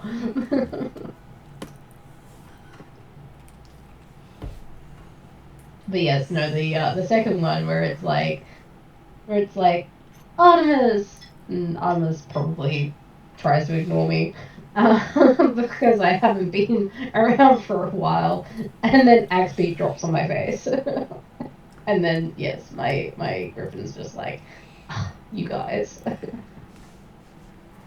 So yes, you have caught up with your entourage, as we would say. Yeah.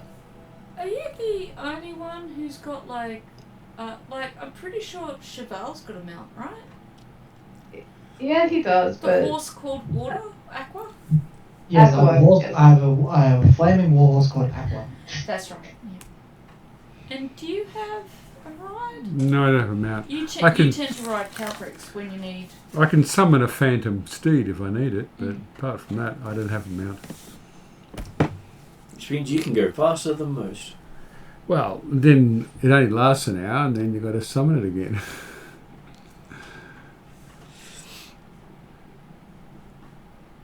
But hey, if you get that thing that allows you to summon it every minute, Okay. it's not that bad. That is one of the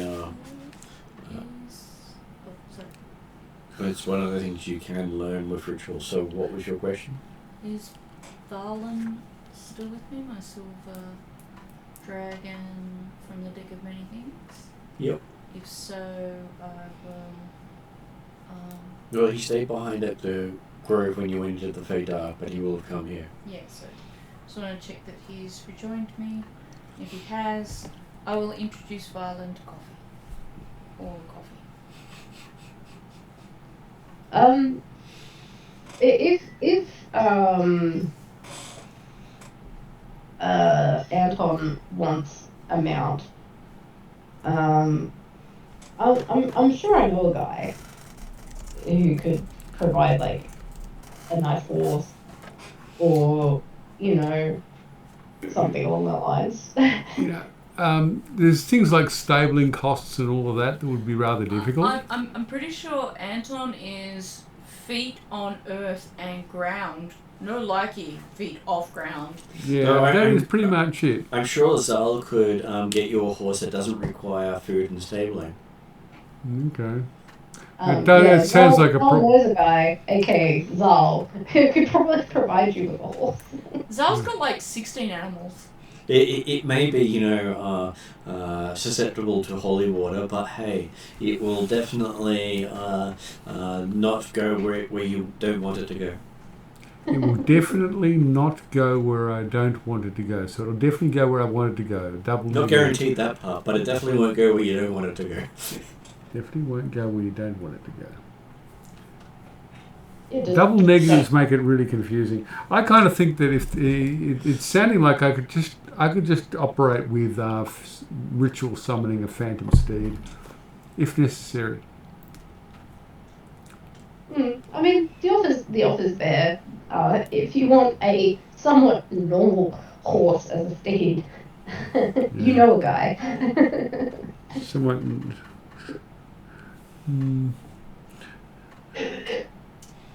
We'll see. It depends on what we choose to do. Drazzle can help if Anton needs steed. Okay. No. Well, I've got to admit, I have more confidence in this in Drazzle. Horse is draconic. Zal is slightly offended. Steed. Well, it's just that you're sounding like you're giving me something that I'm not going to like. It would suit the Black Knight. Okay. Yeah, no. If Drazzle gives you a steed, it's gonna be a draconic steed. No, I mean, Well, there's I- a big I have- draconic I have- theme I have going a on in this line party of, already, so is that a problem? I have a line of celestial horses Let's Got a just. complicated from Artemis, so Yes. there's that. Zal's from Ethengar, therefore horse Yeah. people, horse clans. So for you to kind of say no to her offer of a horse. Everyone's sort of saying this is something that I don't want, you know. So the signalling No, is I was just signaling making a is just, joke because in the past, whenever you've been offered a ride and things like that, you're like, I'd rather keep my feet on the ground. I know. I, So I was just teasing you about that. I would rather keep my feet on the If you ground. were to actually get I'm a- actually feeling more confident sitting on a wagon and Drazzle's wagon. Yeah, you and could sit with Drazzle on his wagon, probably, yeah, if you. that's where I'm used to travelling. Yeah. Drazzle's not mine. But it might be in some parts of Yalarum if you do need I did him. a mount. Yeah, it'll probably be practical to. Well, take if that. everyone thinks I should have a mount for this expedition, I will take a mount. If Phantom Steed's not going to do the job. You know what the irony is going to be? We're going to get to some underground tomb somewhere and have to leave our mounts outside or in some safe place, and we're not going to use them at all after this conversation. Yes, I know that already. And in that sense, the Phantom Steed's the ideal option because they just don't summon it. It is indeed. But I would, Caracrix would whisper in your ear, thanks, Al, and accept her offer if you have need of one. Yes, okay. Thank you, Zal. If I have need of a steed and we're travelling together, I will take you up on the offer. Zal actually wasn't about it. It was just more of a I was trying to work out why is everyone signalling this is a bad move? Because there was no Josh going undead horse. Undead horse. Okay. Well, No, I can't. You might be using the celestial line, but anyway. The celestial undead horse. Oh well, gosh. Combine the two. I'm not gonna be burning. I'm not gonna be burned by a undead horse. So that's. It seems almost appropriate. I was just trying to make bad jokes, but to be honest, I've been trying to write notes and I've made it 2 lines. Yeah, I've been forgetting to take notes. I've been forgetting to take notes too. I'll at least write your Larium down. Yeah, so Drazzle also happy to provide horse. Okay. Oh, thank you. Everyone's offering me a horse. Does I'm this not mean we're riding a horse? Just one. Or prefer goat instead, he asks. Horse might be a better riding Duck. mount. What? Duck. Duck? No. Riding duck? No, I don't think so. I think I'm a bit too big to ride a duck.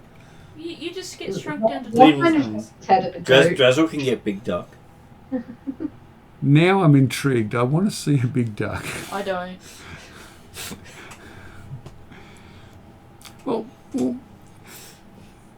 oh, ducks Go on. fly. I don't want all this flying. We do too much of this flying stuff. No, maybe not a duck, because ducks fly. I didn't think you liked flying. No, I don't. I Ducks don't. probably I don't. I don't like flying at all. Riding mouse? Again, I think a mouse might be too small. It'd probably He be a knows big mouse of mouse. unusual size. A mouse of unusual. Again, I'm really intrigued to see this mouse of unusual size. Oh, they're around.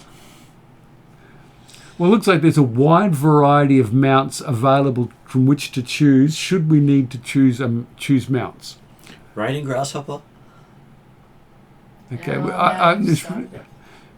they jump really high. Having seen the course of this conversation, Calcrix is going to wander down to the markets and start looking into picking up supplies of blank books and other things. Okay, so yes, there are lots of people happy to exchange items for items as you're hearing more wonderful animals being offered to Anton as you're getting out of hearing. Okay.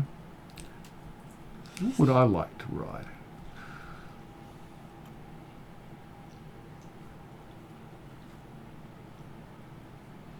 Something slow and reasonable. Draft horse? Well, Dressel's got a draft horse. Yeah.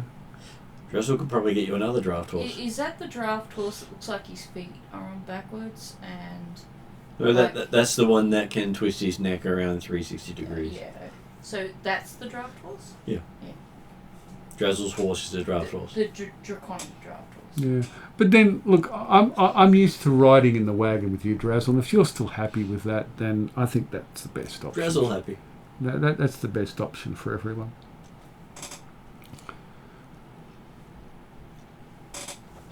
Okay, so while you're managing to get yourself a resupply of books and writing material, Yeah. not that hard to get because there's lots of settlers around here. Just general supplies.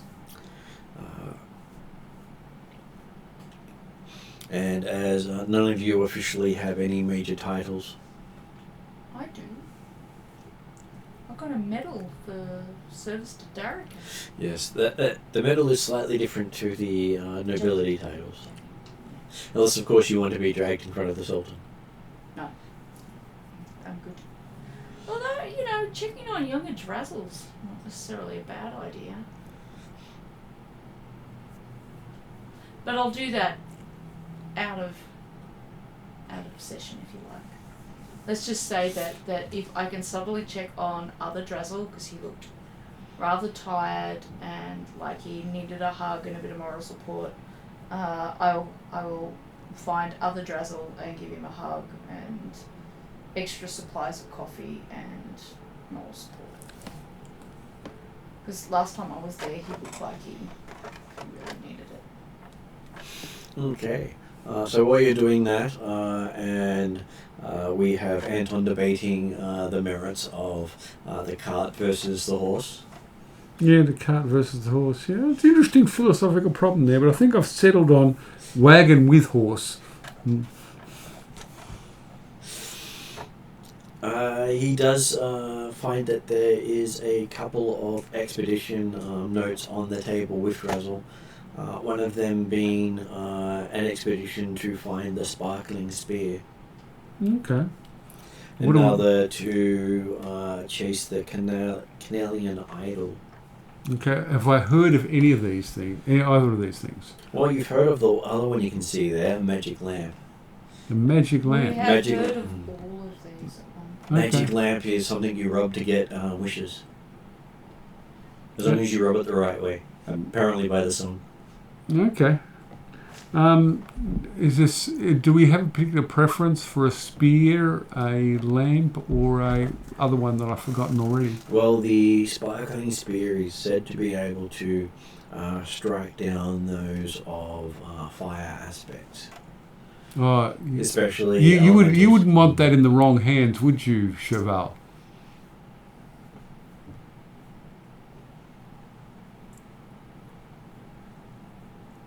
No response from Chevelle, so obviously not worried. Not worried about that and going the wrong. And what was the third one I've missed? Sorry, what was the question? Sorry, I'm struggling to stay away. All good. They were basically asking about whether or not Chevelle would want the spear that aggressively attacks those with fire aspects in the wrong hands. Because we could go hunting for it. These are the relics. As a protection measure to stop. If we have it, bad guys don't have it. Prevent it Yeah. from being misused. Sure. Cheval's happy to have the spear that kills fire people. What was the third item? I can't remember. The magic lamp. No, The other one was the Carnelian idol. Carnelian idol. What do we know about that? It seems to be a griffin carved out of a red gemstone. Okay, well, another griffin for you, Zal.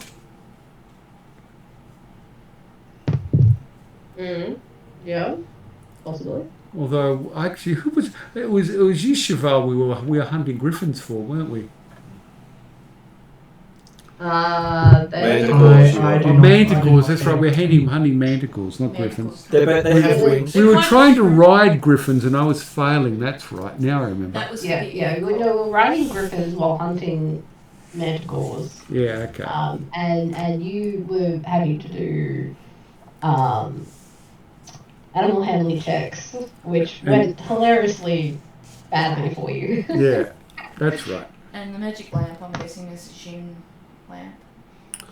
Yes, you rub it and get a wish. Is that all the relics?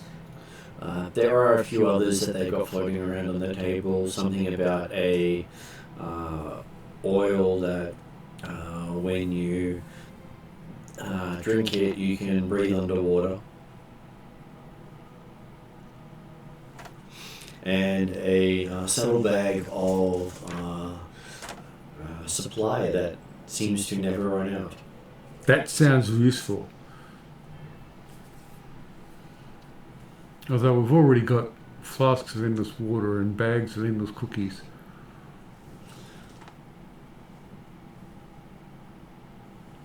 It's said to basically feed a group 3 times a day. Okay.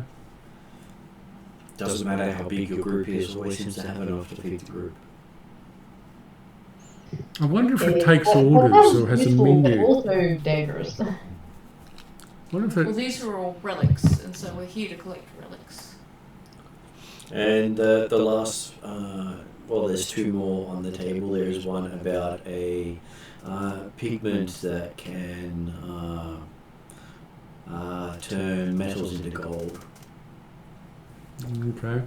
And a set of gems that allow the holders to communicate with each other over any distance telepathically. That's what we want. That's the one we want. That's really useful.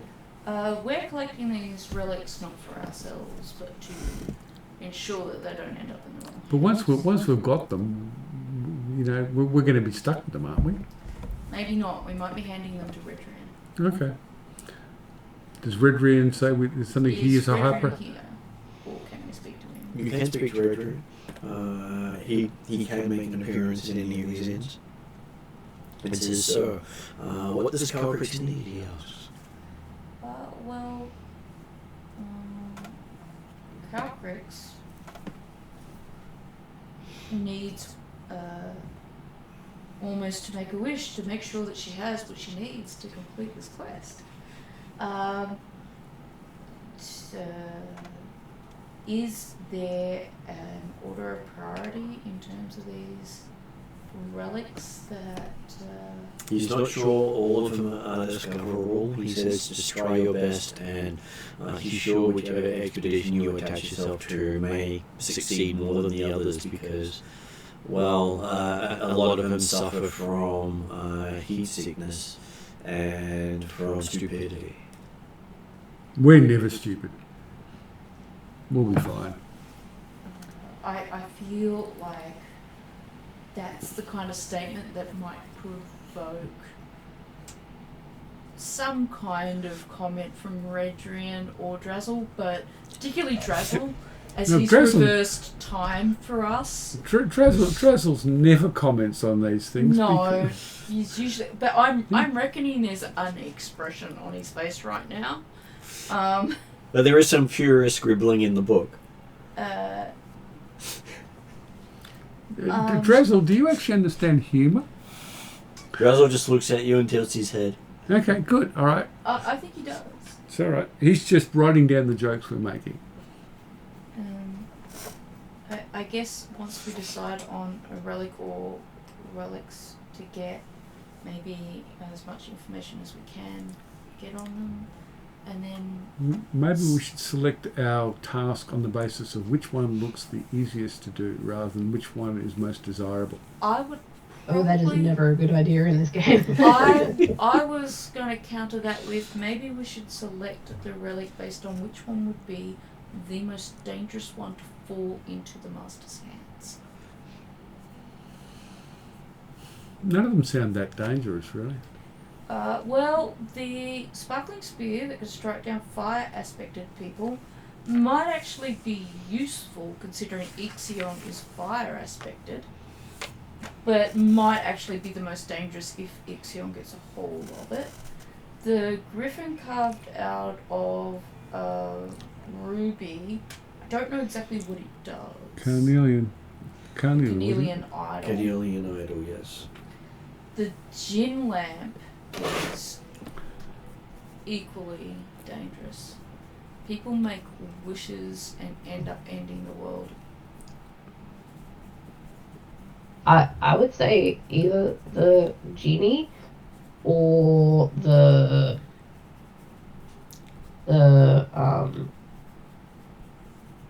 Firebane spear. Yeah. Sparkling spear. Yeah, sorry, I couldn't remember his name, and that's the only thing that came to my brain. The only reason I know any of it is because I actually managed to write down. You actually managed to write that down. All of the things, and they are somewhat familiar because we've looked at them before or heard of them in connection to Yalarum before. Yeah. All right, I'm happy to go with what everyone else wants.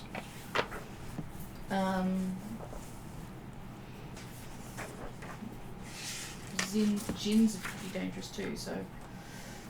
You said genie, didn't you, Zal, or the spear? It sounds like the spear, everyone's kind of expressed an interest in getting that.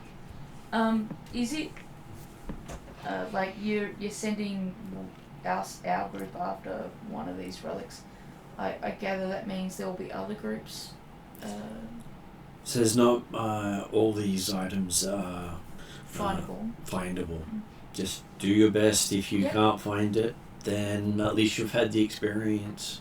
So keep an eye out for all Wouldn't- of them, really. Wouldn't the gems, the communication gems, his name I can't remember, wouldn't that be really useful for coordinating actions against the master? It would, unless the master's got one of them. I know, but for us, like coordinating us, like instantaneous communications are a We really have big sending advantage. stones already. Do we? Yeah. Oh, I've got 2 sets of them. Have you? Which Okay. means I can keep one myself, give one to Zal. The difference Give is one to you. you may not be able to stop the other people hearing what you think. Yeah. With a sending stone or with these gems? With these gems. Sending stone. Those gems. Yeah. All right. Okay. Um, Sounded like they're really useful. Everything is useful as long as the drawback doesn't cripple you. in terms of what Calbrix needs, she's always thinking about what the group needs in answer to Redrune's question. So she'd be thinking about a guide, someone who can maybe teach us a bit of language, and then the kind of supplies that would get us through. Unless this is an opportunity, the GM saying of asking for one of the 50 things on this list in here from this book. You can ask for one of those. Oh. You may.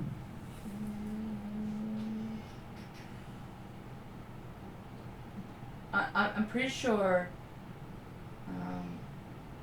bag of beans is probably not a good idea, but Oh, now that I know that I can attune it, I'll have a look to see what the options are and what I can grow. Okay. You want to look at the options from your being? Yeah, I'll do that. I'll do that from home. I don't want to waste time now. Okay, while we're so- here though, because we might go into tombs, I might grab some explorer's chalk because that's Mhm. cheaper and doesn't require magic, and it's like a common item, I'm pretty sure. Yeah. And that means that if we need to check where we're going, it'll be an easy way to. As long as it's not the labyrinth. Yeah, as long as it's not a labyrinth, and that would definitely be helpful in terms of just something small and common that that'll allow us to keep so that we don't get lost. I'm sorry, Martin. I'm literally falling asleep at the desk. You go rest, and hopefully you feel better tomorrow. Thank you. See ya. See you guys. I presume you guys might want to. You would probably want to ask for a flask of endless water. Well, if we're getting supplies, yeah, I think a flask of endless water. Well, actually, He does say how mu- that your group already has one. Yeah, and I kind of think I Good. can't remember how much it produces, but if it produces enough for, if it produces, I think that goes gallons or something. It's going to have to have enough water. Like you'll need more water than anyone else because you're large. We've all got one. I guess the idea of one of the reasons why we all got one was so that if we got separated, you weren't without water in the middle of Yalarum. Not everyone has a decanter of endless water. Okay, because I know Yodri has one. and I've got one. I've got to figure out where yours Because I haven't got a list of all the stuff you've got. Yeah, it's in here. It's from these journals that I went through, which I recorded items as I went through each game and things, and acquired things and paid for things.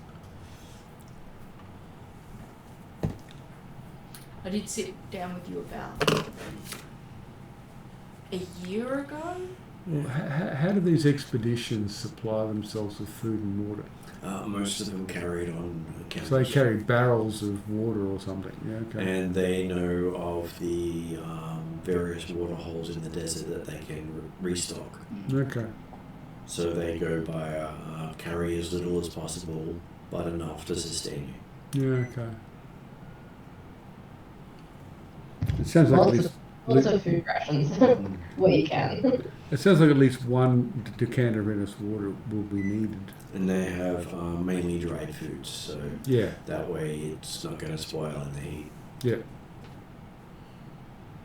But they also have a lot of stuff that you mix with water to create. That way it also lasts longer. Okay. Well, we've got cookies. We've got goat jerky. I think we need, in terms of dried food, we need dried fruit. I think dried fruit was very popular here last time. I think we grabbed some. Yeah, it was. Speaking as the person who is broke all the time, I'm going to do something about being broke. Redrian does offer you access to his gnomish financiers. Okay, that sounds like coming with a lot of interest in terms and truth. On behalf of Anton, who's joined our group, at the volunteering of Drazzle, Redrin, when we first, like particularly when myself and Cheval and Zal and Yodri joined up, you actually gave us a bank token worth 1,000 GP. Yes, and he says that was after a year of service. Okay. How long has Anton served for? I believe Anton served for... When did Anton first come into the service? I just thought perhaps maybe It was October last year, if that's any help. There's been a war. I don't know if there's money in the coffers for it, but... Oh, look, I'm not looking for a lot here, just enough to buy some supplies if I need maybe it. he's earned a little bit of independent income. Give me a moment. Yeah, that's all. I do understand that there has been a war on, and maybe there's... Okay, so he has been in there for enough time for him to have said yes, you would have been given a chance to get a token from him to get access to the gnomes. Okay. Just that you must have missed the time when he had given it out. This is why Calcux is like, there's been a war on, just nudge. Maybe. Well, look, as long as we'll get sufficient supplies of food and water is all I'm really concerned Well, about. it gives you access to 1,000 gold. Credits, yeah. Okay. But Gold, yeah. the idea is it's supposed to pay for your expenses while working for him. For revenue. Okay, all right. And yeah. All right, so I will use that to make sure I'm stocked up. Like we've got cookies. I think it's just the diversifying your diet with things like dried fruit. It means we can stock up on some dried fruit, but it also means you can just pick up some things that you want and need. it also means that you can then deposit gold into his service so that they can pay for other stuff. Okay. Yeah. Yeah. Because they basically fund the entirety of his investigation bureau through the Gnomish Bank. Okay. Well, I actually don't want to have too much stuff because I've got to carry it. Well, this is where you have a token which you can then use to pay for things. Yeah. 'Cause Although I do have the there's black bag, so I can put lots of stuff in the black bag if I need it. As long as there's a Gnomish contingent somewhere nearby, they can withdraw the money for you. It gives you a little bit of independence. So if you want to go to the markets and stock up on, say, spell ingredients like I do on like saffron and stuff like that. I believe he did get one because I remember him going shopping with Yeah, I got Samir. That was the Yeah. eye store, I wasn't wouldn't it? have been here for that, so I didn't.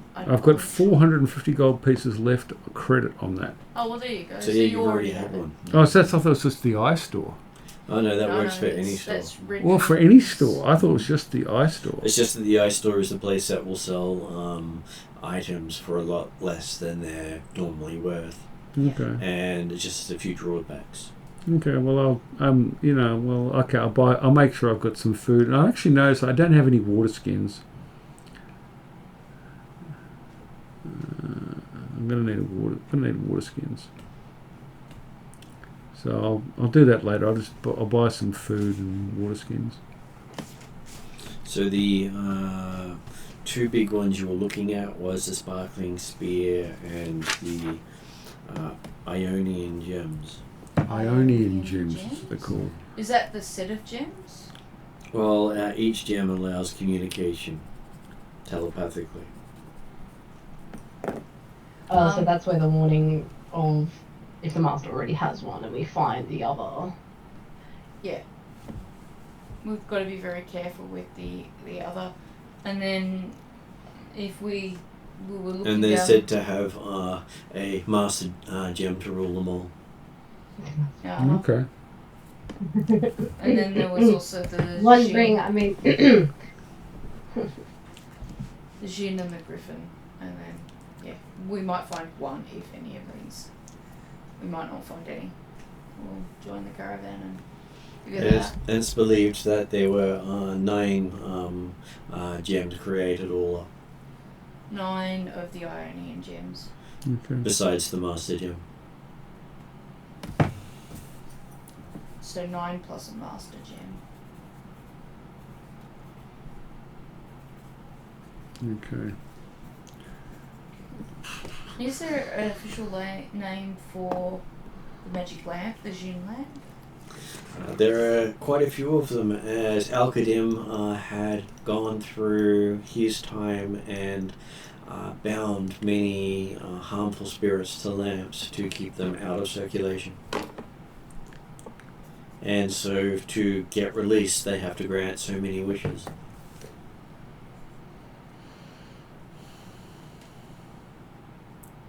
So the lamp names will vary depending on the spirits bound to them. Each lamp is unique, and there are literally thousands of them. useful. Gotta collect them all. And the sparkling spear was carried by one of Al-Qadim's friends on his quest for immortality. So one of his party members. Friends in inverted quotes. Well, it was party member who didn't become a god, so friend is close enough. Fair enough. I got to admit, I like the Ionian gems, but I'm happy to go with the majority. Well, there seems to be more gems than spears, so if that's the majority. We may find both if we're extremely lucky. As you said, we may find none. So the spear was said to have been in the University of Yalarum until it was stolen. Said to have been taken to the Nithian Highlands to the north. In which case, any of you who know anything about Nithia will most likely forget all about that. Okay. Those who I know venture- nothing about Nithia, so... So those that venture into the Nithian Highlands generally forget all about Nithia. Okay. Is that for good reasons or just? It is a unknown thing that there are various things in Yalarum that will erase your memory of Nithia. The Ionian gems are said to be on the southern border with Thyatis. So on one of the southern border towns along that length there will most likely have some of the gems. As it was said to have been created for use against the Empire. Uh-huh. You said southern border? Yeah. Southern border, yes. So either go north or south.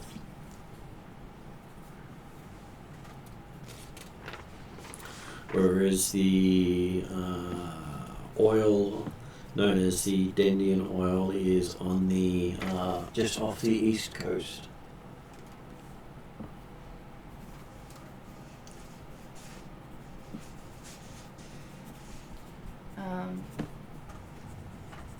If one was to go after the spear, is there any known way of retaining your memory of what you're doing or protecting yourself? There is no way to do it because it is literally Ixion wiping your memory. I see. Is it kind of safer to say then that the spear is Very hard to obtain. extremely hard to attain, and then probably so, less likely to be something that we should concentrate on, and it's more likely we should go for like things like the Ionian gems. Where the Carnelian idol is said to be in or near the village of Kikirk, where the magnifying glass is. In the bottom section there, on the border. So it is similar to where the Ionian gems are. So if we go towards the Ionian gems, we might have a chance of getting the idol as well. We'd go for the idol and be in the area where the gems are. Mm.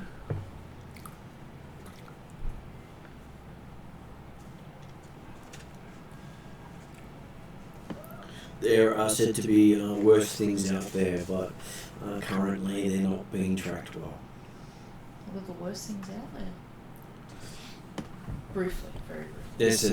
There's said to be worse things out there, but they haven't got much information on that. Okay. It's not well tracked. They don't have any information on what those things are. They've been gathering information on these artifacts to try to recover or remove them from use. Alright. And when we get these, we turn them over to you, Redrian, and you hide them away. Is that the idea? Well, if they're useful, he will make use of them, or you'll make use of them. If they're too dangerous, then he will see them put into a safer place. Okay.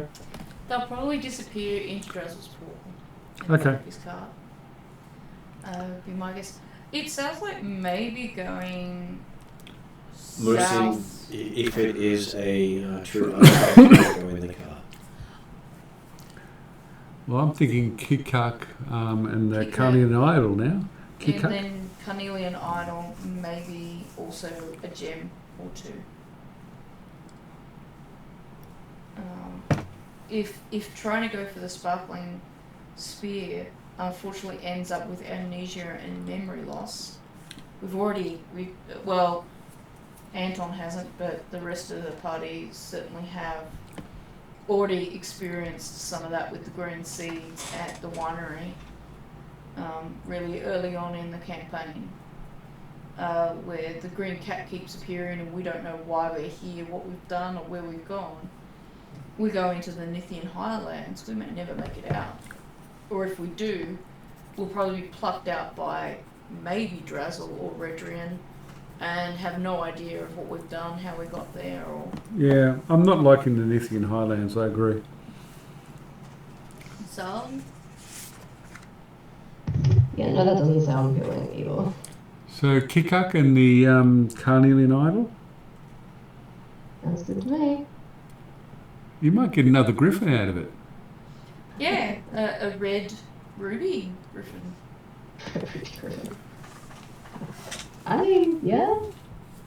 Sounds pretty interesting. And, it's in proximity to Ionian gems region, so possibly 2 gems with 1 gemstone. Yeah, possibly. I'm kind of thinking this Yularim's probably a place where fire and air aspects are best, but... Yeah. The people here have a big distrust of any form of fire magic. Really? Yes. because that's what destroyed their nation. Oh, okay. And the only reason Chauvel was accepted was Chauvel was a paladin. Okay. If Chauvel wasn't a paladin, Chauvel might have been lynched. Okay. And because she's a paladin, though, she's almost worshipped. Well, she's not almost. She is worshipped. So, Isn't she now the angel of death? still a Still paladin. paladin. Still a paladin. And the people here are very male-centric. Yeah. But being a paladin is said to be basically eclipses all the prejudices. Okay. It's the one profession here that is universally accepted above everything else. Yeah, so the fact that she's female does not. Okay. Is not to her detriment this time. So she's basically at the same level as every other paladin. There is no distinction between them. Okay. Well, we're off to Kikak. Nobility, yeah. Okay, so Kikard? you do find that the expedition going that way is made up of a couple of dwarves, a couple of halflings, a rather tall bearded male with very dark skin, looks like he's as tall as most of the Norse, but doesn't look like he's from the Norse. Okay. Very few humans from elsewhere will actually breach the 6 foot. He looks to be about 6'2". Okay. Well, Godry and Bradwell will be comfortable with a dwarf halfling group. And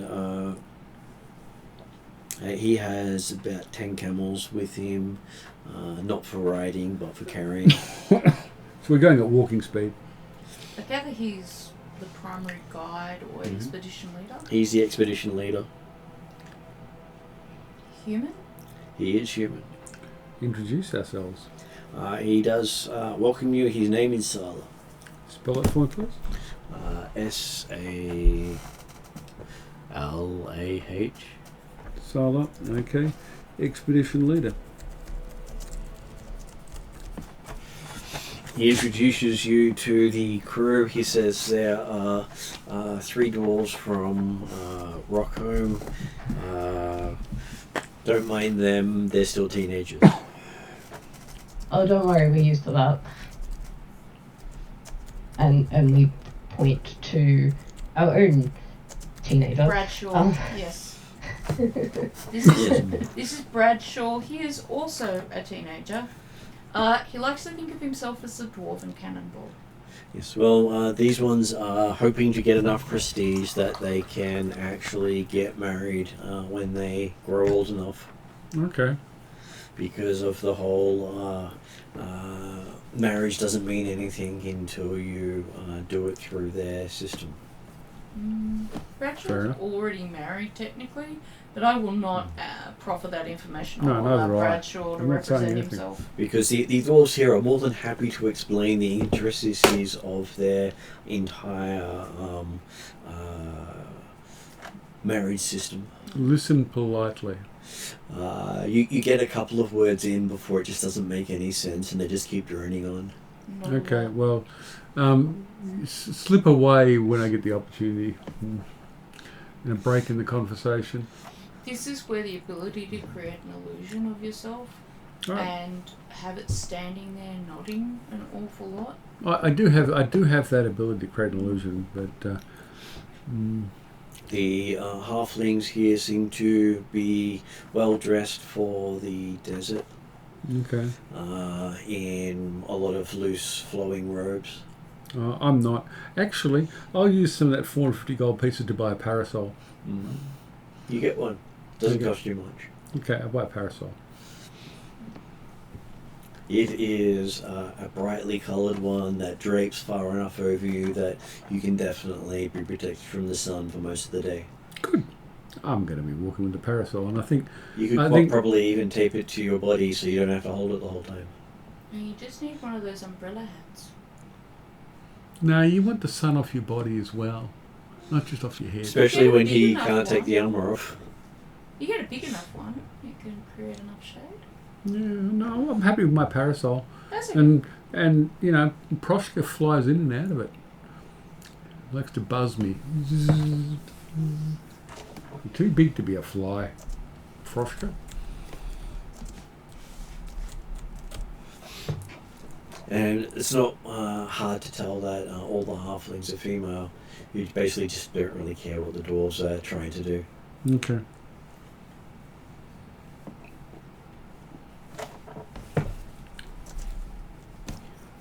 And Silas says we're off to Kirkuk. Kikirk? Yeah, just trying to read and pronounce it at the same time. Kikirk. Let's see.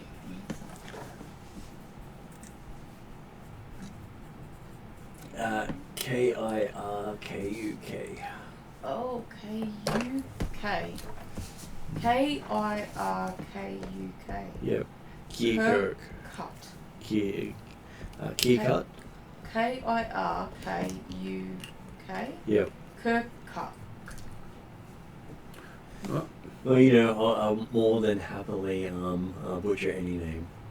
I think Considering the town before them is Ctesphon.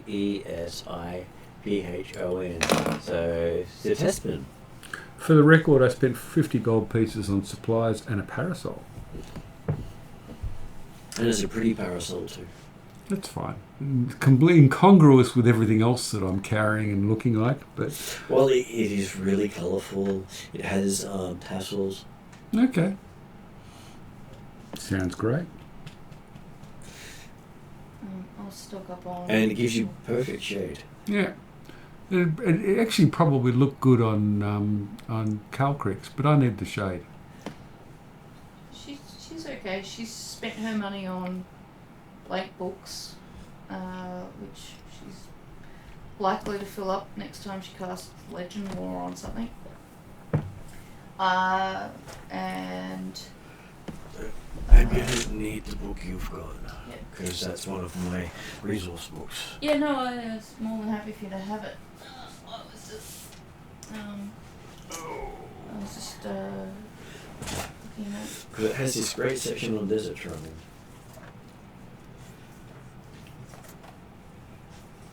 I thought we'd be following the road, actually. That you even get that sort of stuff while travelling the road. Although, actually, we're not. Someone else is organising this expedition, so they probably know when we go to Kirkuk and then go off road, or do we go off road before we get to Kirkuk? You basically follow the road all the way to Kirkuk. Okay.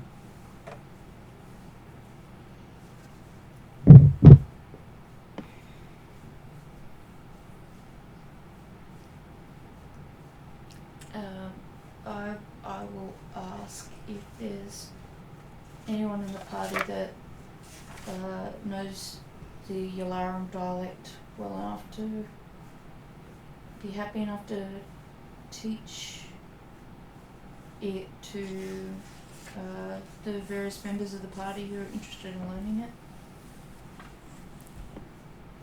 while we travel. Well, there's quite a few people willing to teach you the dialect. Mainly the expedition leader, because he does give most of his instructions in his own language. Yeah, I thought that was probably the likely person that didn't want to make assumptions. I've misspelled Yalarum. I misspell it regularly. Y-L-A, that's what I'm getting wrong. Yalarum. Ylaruam. Okay, so I will get a percentile roll. So, would Anton like to roll a percentile thing and see what he gets? Okay, I'll get my percentiles out. I haven't got them out because I didn't think I'd need them. Percentiles. Just Anton or Well, I thought I'd get Anton to do the roll. If I need another roll, I'll get someone else. Yep, that's good. Okay, let's see what we get. We get 35. Okay, 35. I kind of want to do the roll next time. Okay, go for it. No, I'm joking. I don't mind if you do all the rolling.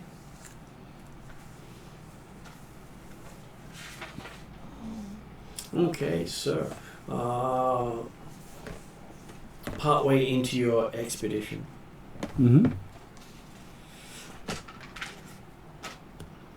It appears that the parasol you bought is not the best quality that you've actually It's falling seen. apart already, is it? As you're travelling, it appears someone didn't do a good job at putting it together. It looks like it was better used in a stage than in the desert. Oh, okay.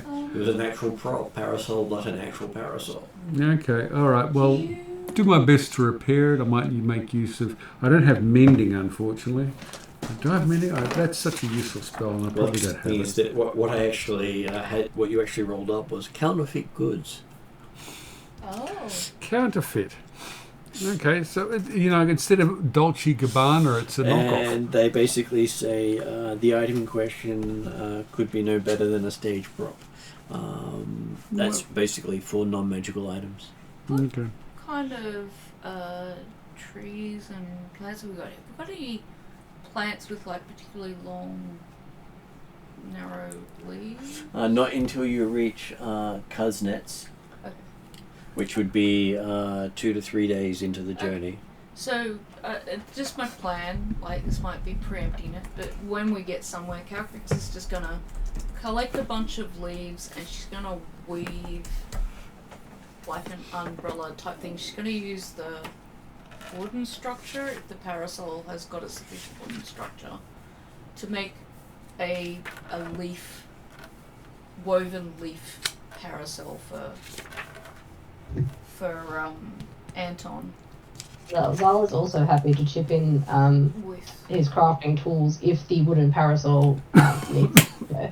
yeah, because I feel very sorry for Anton that he's being cheated out of. He really loved his parasol, and my leaf weaved parasol, and I'd probably get Zal's help with the weaving part because I'm more jewel craft and gem craft than I am weaving, but I do carving and other things. It does triple the weight of your parasol. Okay. But it is now more stable. Seems that the reason the parasol was so light and breezy was it was almost tissue paper. Okay. Well, thank you. Because I'm riding on the wagon, that'll help with carrying something as heavy as this. Well, Zal, because Zal does have skills in creating things. She might be able to help us pick. He might be able to help us pick lighter materials. I just think I need something to get us as far as Kuznets, and I'll just go to another market and try to find something better this time. Yeah, look, how about we go together and then while you're buying your parasol, I will look at them and tell them that if they don't sell you a decent parasol, they will have to speak to a certain dragon. Yeah. I can be intimidating too. I know you can, but I won't kill them. I don't have the helmet on at the moment. I don't think it's going to start mattering soon. Okay. Just saying. It's a really valid point, though. Yeah. Okay, so yes, you do make it to the town of Kuznets, and yes, you are able to find a replacement parasol. And this time we know not to get one made of tissue paper, so have a good look to make sure it's made out of decent fabric. It's made out of canvas. Which is a lot better. It is designed to fold up a lot better than the other one was. The other one had a showy look to it, but this one has a practical look to it. Okay. Well, practical's more me, so I'll go for that one. So I have a new parasol. I'll roll again to see whether this one works. Well, I was going to get Calcrix to roll on the next leg of the journey. Okay. Let's Percentile. see if you can roll up another dodgy parasol. So is that the one that says D10/ and has the percentage mark? Yep, so the first roll is the 10s and the second roll is the 1s. So you roll so it's... You roll it twice. So it's a 5 and a 3. Okay, that's an interesting Does that one to make it roll up. 53? Makes it 53, that is correct. Okay, cool.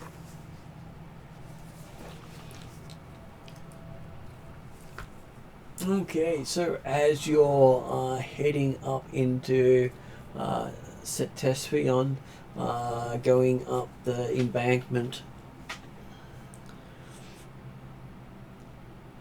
I will get you to make a survival roll. Well, nature check. We'll make it nature. Is that all of us, or just Everyone can. I was gonna say I think that's more a Zal. Yeah, nature is definitely not my strong suit. Yeah. So, you know, if we're relying on me, we're expecting a fail. Yeah, I'm not proficient at nature. What's the Intelligence. ability score? Normally That's intelligence. I'm pretty sure it's Yeah, intelligence. I'm not proficient at it. I get to a spectacular total of 17. 17's still a good roll. I'm not expecting to do anywhere near that one. Oh no, I am a natural at nature today. I am perfect at this roll. Natural 20. Nice. With my 3 in intelligence, 23. Mm-hmm. As I say, I haven't had a 20 for ages. 27, I believe. Sorry, my character sheet is not loading at the moment for some reason. It's kind of annoying. I had it open and it just broke. I think our internet's being a bit funny with the rain and weather. Yeah, the weather does affect the internet in Canberra. It normally doesn't affect us too much, but it seems to be affecting us today. It's been raining an awful lot. Maybe, yeah, I don't know. All depends on if they've got any of their junction boxes open to the elements when they're working on them. It's intelligence plus proficiency, which is it +4 at the moment? Plus 4 at the moment, yes. So 4 plus 4, which is 8. So yes, it is 27. Okay, so you're able to confirm what Caltrix points out almost immediately, that the embankment that you're about to go up looks to have been flooded recently, and you think that it may slide if you try to go up that way. You may have to find a different path up. Okay. It's We'll like start searching for a better path, a safer path. So that will be a survival check, and I'm going to get you guys to make that while I quickly duck to the bathroom. Okay, this is normally wisdom. Survival's wisdom, yes. Again, I have no skill in it, but I rolled all right.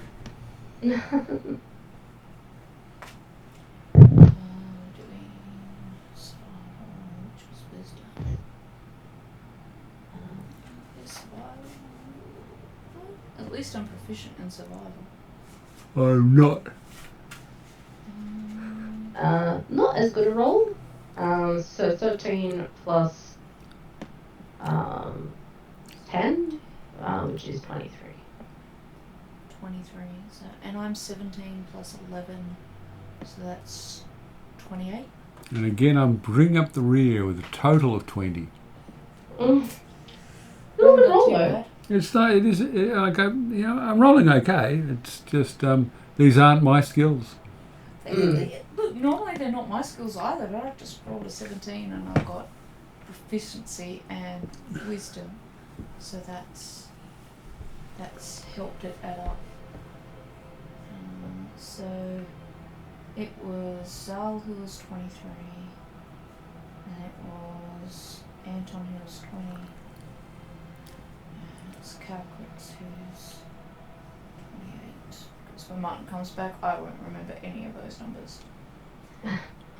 20, 28, 23, and 20. Yeah, I wrote them down, but I wrote who rolled what. So what did people get? Zal was 23, Anton was 20, and I was 28. Okay, so Calcrix is able to see a very smooth way to get up there, which is not flying, by the way. Flying's the easiest way. But you can figure out a way up. Zal had come up with a less safer way to get up, but hey, it would have gotten you up there maybe half an hour faster if the landslide didn't happen. So a way that's safe for camels and wagon or cart. Is it a wagon or a cart? It's a cart with a cover. Okay. So it's like imagine the Is little it 4 buggy wheels or carts. 2 wheels? 2 wheels. Oh, it's only 2 wheels. Okay. It's pretty small. So it's got 2 seats in it, and a cover that goes over to about there, and then this big door on the back of it that doesn't go anywhere. Okay. It's So there's more not like a lot of those, room. Not a lot of like- room, really. Tuk-tuk Okay. kind of things. So it's the sort of thing you'd expect to see in a Sherlock Holmes style Yeah. thing, except it doesn't actually enclose the people. Is it because we need to keep the weight down on the sand? No, that's just the design of Dressel's cart. Oh right, okay. It's never been Oh, this is a Dressel's fault. never been a big thing, and it has had no problems crossing the sand. Just for reference, Mom, and you probably already guessed that I've left Artemis and probably Ares back in the Yularan stables. Mm-hmm. But I am writing Chocobo because he has also been in the desert. Sorry, and I said the wrong bird. Atlas, not the other one.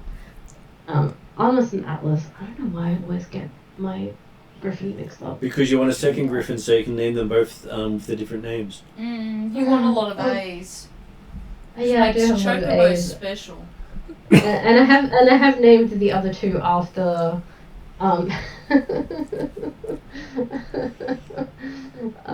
Gods, right? after God, yes. And I'm sure the gods showing up won't complain too much when you say you've named your pets after them.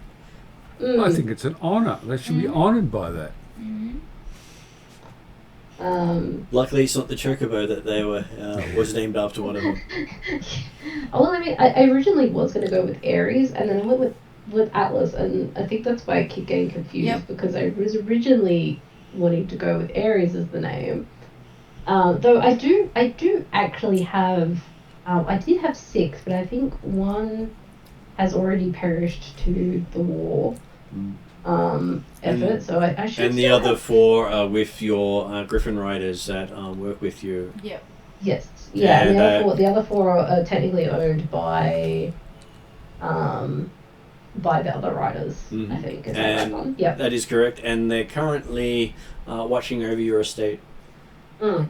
Calcrix Yeah. technically has 3 drakes, but they're babysitting a Egg bunch sitting. of dragon eggs, dinosaur eggs. Okay, so there was But yeah, so sorry, sidetracked. Yes, I'll be riding Chocobo because he has been to the desert before. Mhm. He's actually quite proficient at the desert. There are desert dwelling axe beaks. We know that from last time we were here. And the fact that the desert dwelling axe beaks are actually smaller than yours has made your axe beak quite popular amongst them. Yes, he is the stud. Do you mean there's a possibility that we're going to wake up in camp one day surrounded by axe beaks going coffee? Well, given that Chocobo seems to have also started actually talking in actual language, that might be a possibility. Wasn't his first word coffee? It was either coffee or something else, or legs, or something like that. I believe it was coffee. I'm pretty sure it's Oh, coffee. coffee? Okay, yeah. Because of the psychotic axe beak coffee incident in the village before I rejoined you people and found out that coffee makes axe beaks as psychotic. Well, it just stopped him from sleeping, and after not sleeping for 7 days, he got a little psychotic. Okay. Unlike the Whole village. pixies, who, as soon as they had coffee, went psychotic. They get special coffee. It's called coffee, but it's not coffee. Okay. But they are addicted to it. Once they have a single bean, that's all they want. The coffee or the not coffee? The pixies, they actually want the real coffee. It's not good for them, but they want it. So, you do manage to avoid the fall, and once you get to the top of the ridge and Silas sees that everything is safe, he manages to cause it to let go with playing of some drums. And so we leave a landslide behind us, do we? Yep. Okay. But it's now no longer going to collapse on the next traveller to come. Okay. Yeah, they've actually made it safe. Safer. But he didn't Yeah. want to do it while you're on the direction of the landslide. Fair enough. Yeah. It's like how they actually make avalanches happen, like in the big snowfields, to make it safe for skiers and stuff. Controlled landslide, basically. Okay, you have Yeah, exactly. left the desert, so that means you'll get a different area to roll against. Now, how bad an area will it be? You mean how bad does Zal roll? I'm gonna find my percentile dice now too. I was gonna say, do you have your percentile dice? I am getting them out now because I presume Mom was gonna ask me next. Yep. I was. Pretty sure it should. And then we can all blame M for what rolls up. Oh yeah, pretty much. Okay, so we shall go with a percentile roll.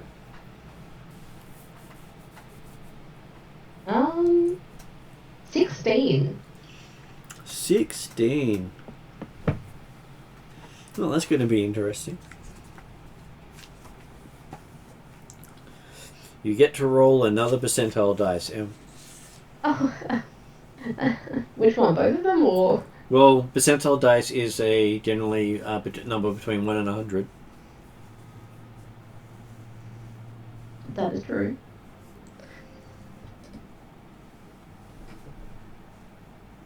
So, what did you get? This time I got 95. 95. Okay, so while you're traveling, you happen across what appears to be the shredded remains of a snare that a creature has recently escaped from. Any idea of what creature was here? Maybe some tracks or something? The tracks look exceedingly familiar. Okay. Reminds you of the axe beak, except smaller. Ah, another X-Beak was here.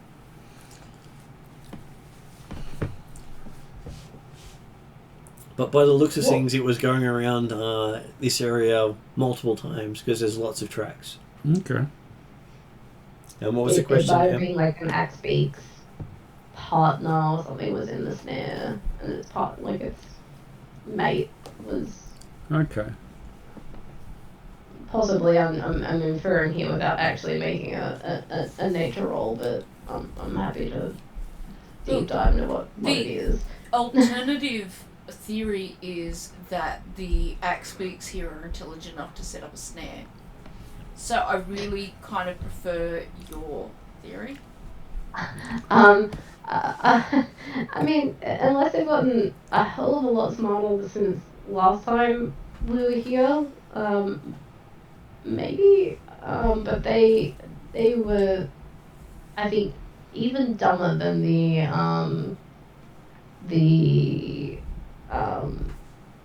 Ethengarian axe beaks from memory. Though that could have changed in the last few years. Hey, there might be a whole bunch of mini chocobos running around. Yeah, true, crossbreeding. This Probably happened while we were here last time.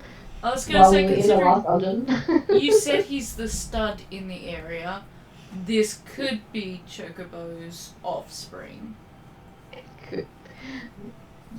Really, who knows what that bird got up to when we were in that dungeon last time we were here. So there's no sign I think our guide very much let the bird do whatever it wanted so he didn't get eaten.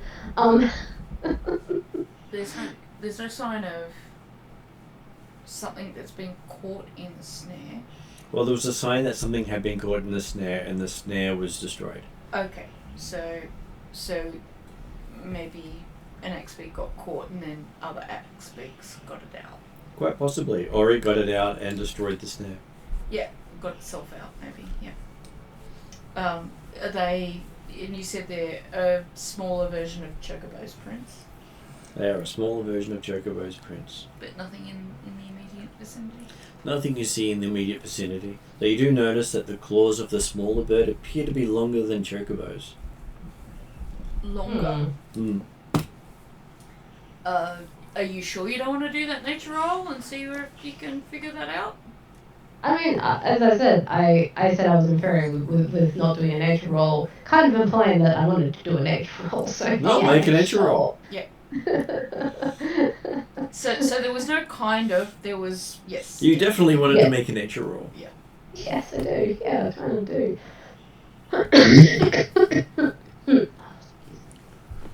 No, we're not expecting you to cough the dice out. Yes, sorry, guys. No, it just sounded like a rough cough. Yeah, I think it's more of a cold than a sinus infection, like I messaged you earlier, but my throat still is very dry and scratchy and croaky and all that shit, so yay. Yeah, I know what that's like. 22. 22. Okay, you could distinguish at least 15 different prints. So 15 different feet Yep. made these prints. From the same desert dwelling Axbeak type or Yep. different animals? All seem to be Axbeaks.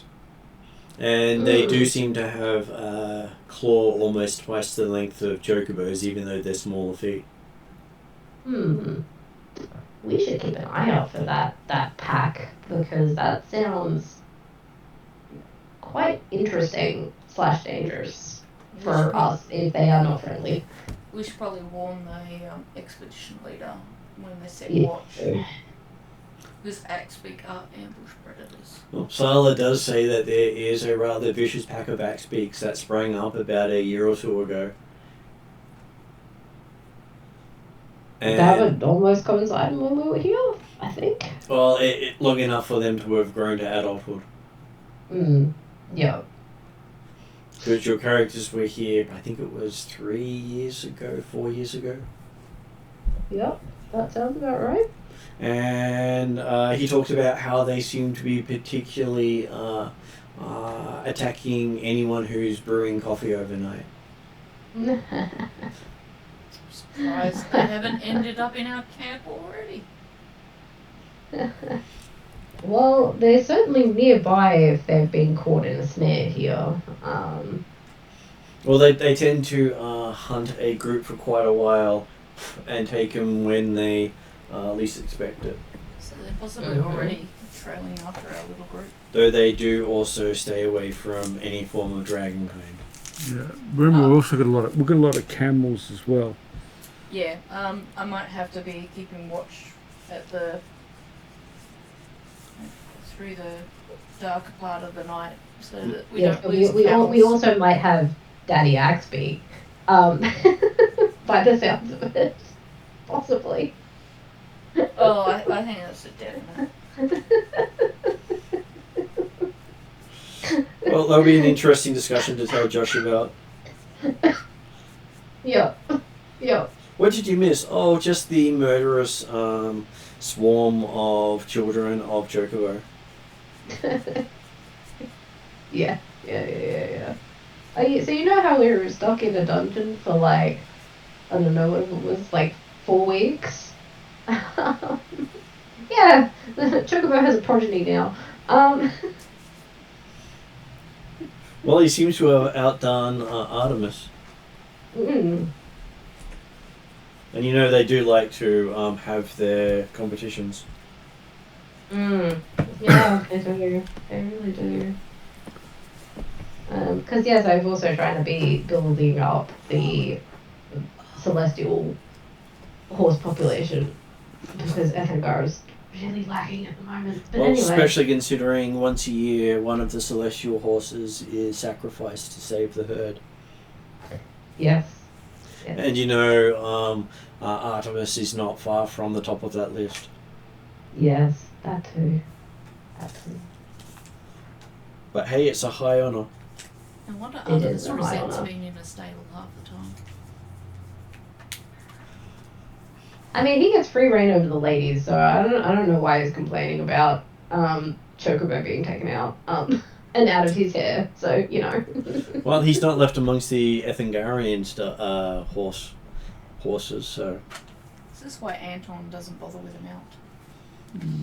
I also Don't worry have about this stuff. I also have no skill in it whatsoever. Murderous offspring. No skill with nature or animal handling or survival or any of those things. That's okay, you should go for the flying broom. A flying broom, yeah.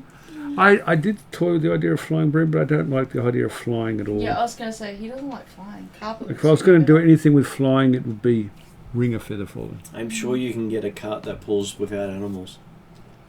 A horseless cart. A horseless cart, as long as it stays on the ground. None of this flying stuff. Well, a horseless cart would mean you wouldn't have to worry about feeding it. Yeah. And, Look, I'm happy riding with Drazzle. Although Drazzle is not a great conversationalist. He nods a lot. He's a But- great listener. He listens, I know, but it's a one-sided conversation. So it sort of doesn't go anywhere. It sort of drifts off. And then Drazzle writes a note in his book. The conversation finished without saying much. Oh, yeah, when he does that, can I peek? What's he actually? Is that what he's writing? He does write that sometimes, yes. Oh, okay. Gee.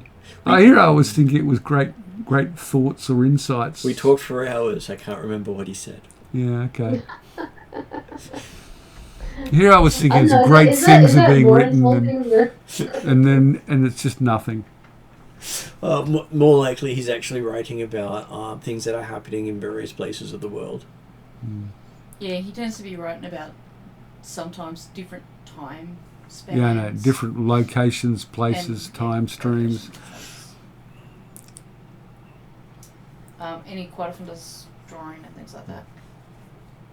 Carrix has a journal where she does a lot of maps and drawing.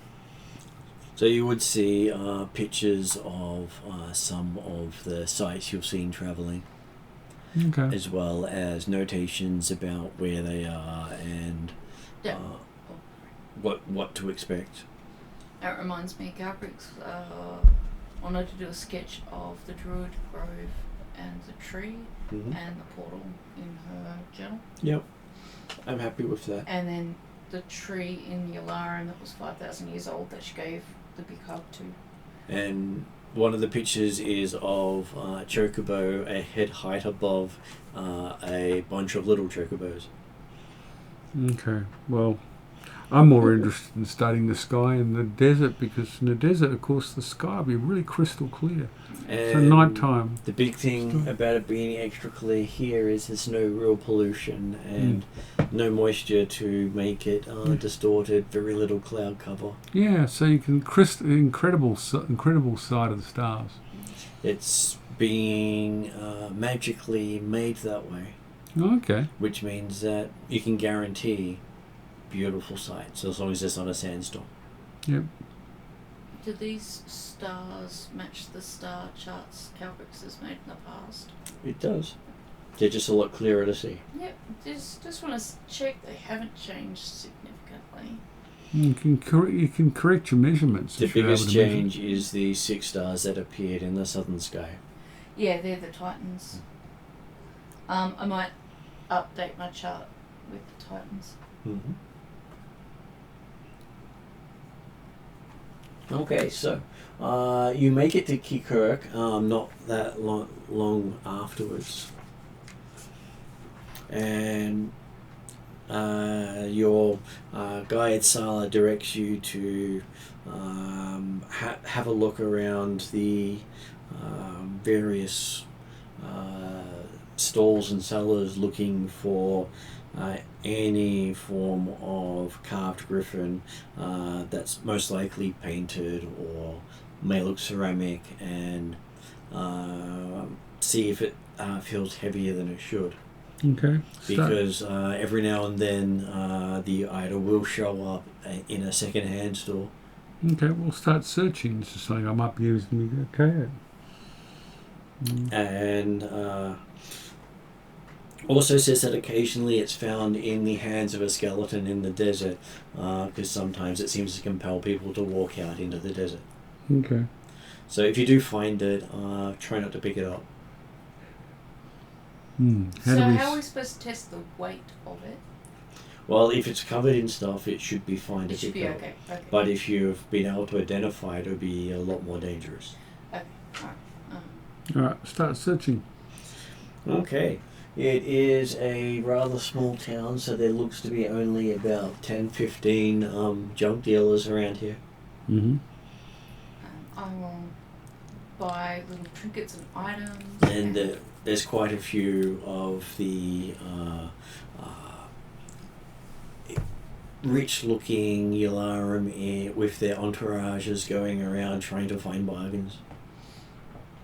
Calcrix will focus on like animal statues in general, so it looks like, you know, if a griffin turns up, she's asking about all sorts of animals, so she'll buy, you know, there's like little camel figures, she'll buy those, and I mean, she'll so it doesn't stand out, but you know.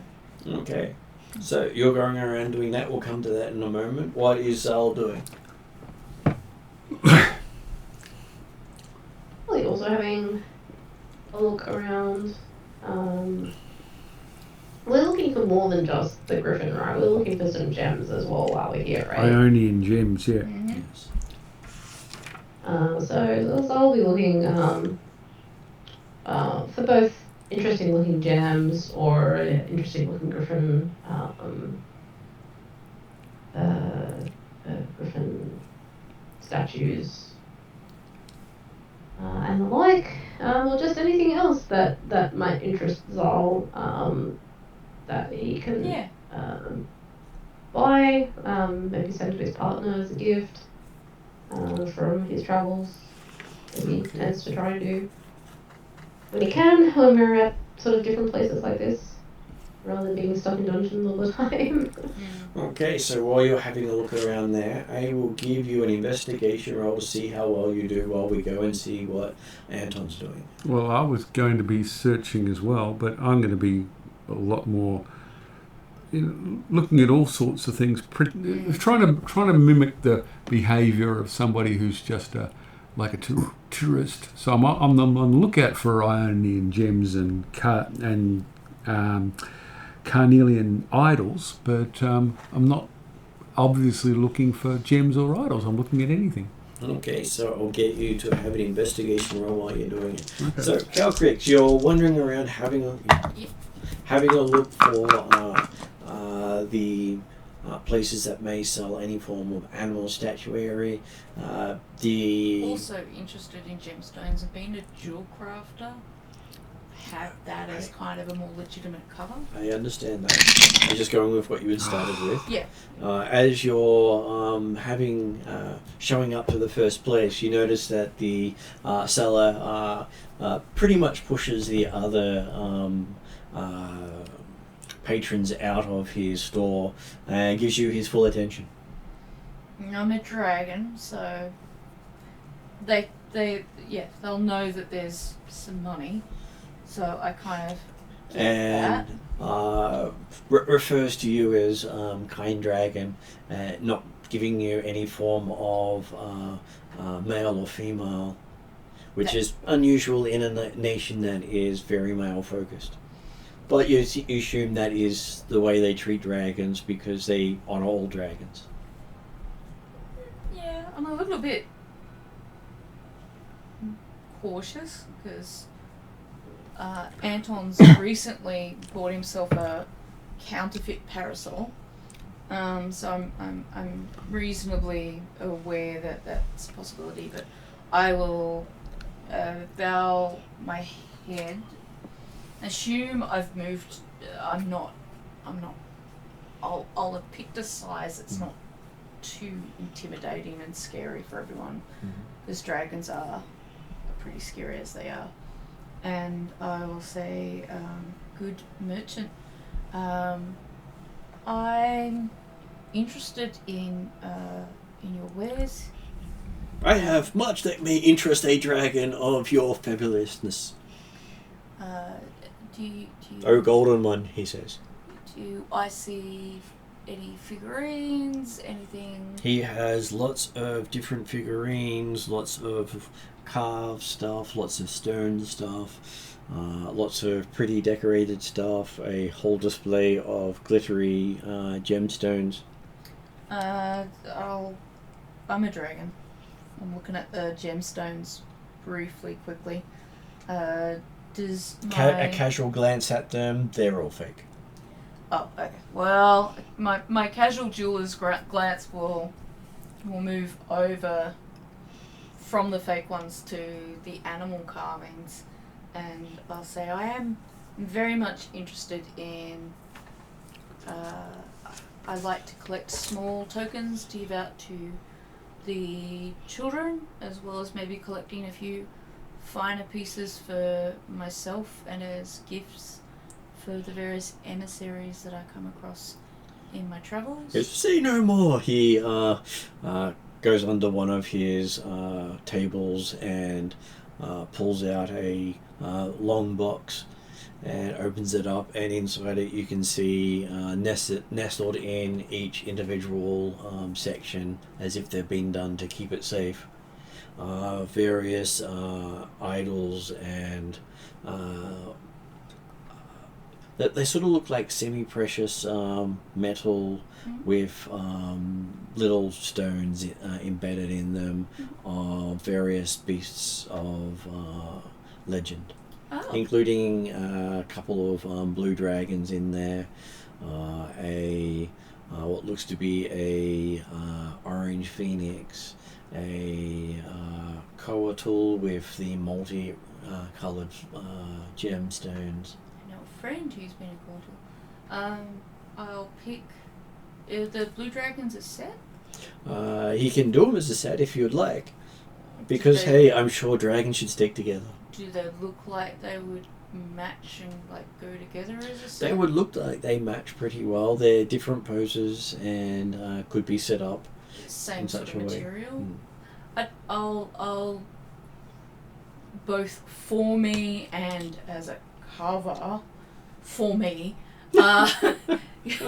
Get the I'll ask to put aside the blue dragons, the phoenix and the coatl, because I have a friend who, and I'll tell him I have a friend who can, a druid friend who can turn into a coatl. I won't give him the details, and just sort of entertain him with my storytelling abilities. Like you don't happen to have. I like to see all sorts of winged creatures. Do you have anything? He has a winged sphinx. He has what appears to be a flying hippogriff. He has a couple of pegasi. He has a wyvern. Unfortunately, the wyvern's lost its head, but it still looks fantastic. He has a ibis, except one of its feet got taken off, but it still looks fantastic. And he's got half a raven. One of the other stores says the other half. They split it down the middle when they found it. Interesting. What's it made out of? Gold. Okay, that's why they split it down the middle when they found it. Yeah, it's interesting. The wyvern, what's it made out of? The headless It wyvern? is made out of brass. And it has embedded in it about 20 opals. Look, I'm going to actually get the one because I'm going to set myself the task of trying to repair it and make a head for it. He's happy to add that to the pile. Do you have any better quality gemstones? He does. He has his display for the light-fingered ones. Mm-hmm. Being that I'm a gem crafter, I wouldn't mind seeing something that might be a better standard to work with. Okay, he reaches under another table and pulls out another long case. This one has 5 padlocks along the length of it. Fair enough. And he puts different fingers on each padlock to open it. Interesting. I might take note of that, because considering I have boxes, literal boxes of gemstones. And it turns and the bolt that locks it all goes down the full length of all the pads. So he's got to shift it to the side, lift it up, and then he can open the lid. But it's one bolt that's locked in 5 places. That looks very fidgety, but probably well worth it. Well, it stopped many a thief. I bet it has. If they lift the handle without deactivating the locks, they get a hell of a shock. This looks like something I might invest in for myself at some point. So. He found a very nice dwarf who was romancing a gnome, and they made this as part of their courtship before there was this big bang, and well, I got it on a fire sale. I'm impressed with that story. That's a really good story. I might collect that for my storytelling. He's more than happy to. He even gives you dates and details. The children will find that very amusing when I entertain them. Okay, so he lifts it up, and you see he does have assortment of various gemstones in there of varying qualities, from finely cut to raw. Did Redrum give us any idea of what we'd be looking for in terms of the Ionian stones? You would expect it to be a finely crafted stone of some sort, expecting it to be any sort of stone. Is there anything of that quality there? There are a few things, Okay. but you could easily do a check to see if any of them are I was magic. going to say, can I do a check to see if any of them are magic? None of these radiate magic, but the box does. Okay. Well, I bet the box does. Don't suppose he's selling the box. He's not selling the box. Yeah. He's had it for years, he's not giving that No up. harm asking. If he ever does, ask for Calcrix, the White Dragon. Oh, the coffee guy! Yeah. Just check in with the coffee people, and they'll get a message, and I'll give you a good price. He will let you know when he's ready to sell. I completely understand his reluctance. Are there a couple of gemstones there that aren't too expensive, but I could... He sells you a couple of uncut stones because that's what you work with when you're trying to I'm do your own happy to thing. kind of that, and then I'll ask her, do you happen to know of any other markets where I might find things along these lines that you might not stock? He suggests a couple of sellers in the markets here. Okay, so I'll thank you very much, kind merchant. I'll pay for the Costs you 5 about figures, 400 the gold. wyvern. Can I see if I can kind of negotiate on the You'd- broken wyvern? You'd expect it would have cost you maybe $1,000, but he liked your Okay. stories. Oh, well, in that case, I'll take that bargain, and I better make notation on my expenditure. Okay, so while you're gathering your loot, Zal, what did Zal get on Zal's investigations? An 18. You got an 18. Okay, having a look around, you find at least 6 different griffins. And each one you looked at, you found a brass one, which was definitely brass. You found a painted one, which turned out to be wood. You found a heavy one, but that was just stone. And 2 of them you couldn't get because they were out of your reach. Need a dragon. And that's what you managed to discover looking around there. But you did find a rather nice silk robe. Oh, yeah. It has the feel of water in your skin as it moves. Sounds special. I might buy that. How much? Well, I'll ask the seller about it. He says this is, he gives this really amazing story of unrequited love between a sailor and the sea, and how, one time the sea came home with him and left behind the robe. Sensing a theme here. And I was thinking it as a gift for my partner, but the story kind of just makes me sad. Because I kind of drift in and out with the travels I do. Well, maybe it would be perfect. Remind him of the sea of your movements. Yeah, possibly. Because like the sea, you'll always return. That's true. Yeah, that's a better way to think about it. Yep. Well, it is the Alarum culture for stories of romance and unrequited love. Well, not exactly unrequited love, but maybe Okay. maybe less loving than Zal would like, but okay. Well, probably more yearning for love and not always being available for it. Duty That's coming a bit- first. I like the story. I like the sort of the thoughts behind it. I do like the feel of this robe. And whoever wears it doesn't seem to be able to be burnt. That's handy. That is handy. As flame just doesn't seem to find them. And how much for this? This one-of-a-kind item, he says. Unique in every sense of the word, including its story. Do I sense some sales pitch in there? Of course, you're sure the entire thing, including the story, was the sales pitch. Oh yeah, I'm sure. Provenance. Yeah, the provenance of it. And so he is willing to let it go for a measly 1,000 gold. But for such a priceless thing like this, I'm sure that that is just a pittance to what it's really worth.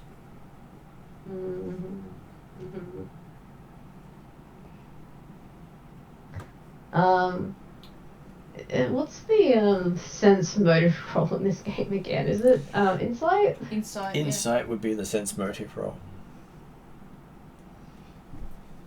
Which is just like marking it up for marking it up's sake, or Well, you are resembling natives of the land, but dressed as a foreigner. So tourist So trap, I am trying to speak their language as best I can. much like a American trying to speak French. Yeah. I mean, I'm a bit rusty. Okay, I'll give him that. Really? An American could at least be an English person trying to speak French? It's kind of less insulting. She has been here before. But she is rusty. Yeah, but Come come on, an American? She's also proficient with languages too. So. Yeah. I feel that's a little bit of a low blow. So what was your insight roll? 25. You're sure he's got probably 5 more in the back? Yeah, I'm sure. And they probably all have the same story and uniqueness. Probably exactly the same cart and sizing. Zal is probably almost heard it all at this point.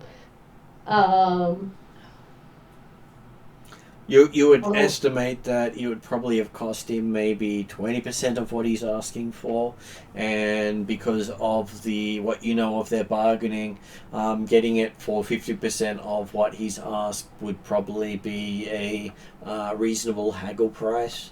But getting him down to that point's the hard part. It sounds like you're in for a haggle. And those that don't haggle generally pay stupid tax. Yeah. I was going to haggle, and that's kind of why I was doing this role. So 50%. You said 1,000 gold, right? You said 1,000 gold. So you think about 500 gold would be considered a decent amount.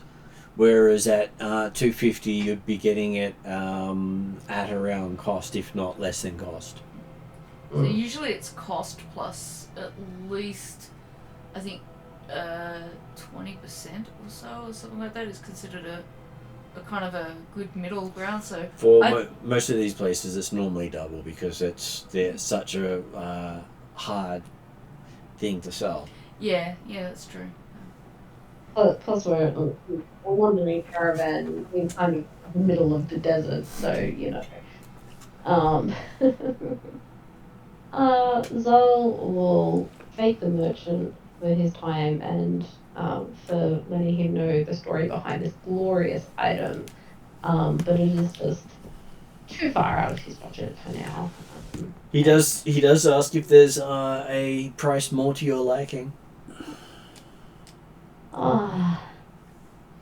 Your partner's not worth 500 gold. Sorry, had to rub it in. He's out there taking care of all of those orphans. Well, I mean, and this is why Zal likes making things for him, because he's also one, his partner appreciates the making of and receiving gifts that have actually put some thought behind, and made him. I think apart from a scarf that I got from his homeland as a gift. But again, that was more thoughtful in the fact that it was from his homeland. It's not so much not worth the money, it's just that Zal prefers to. Well,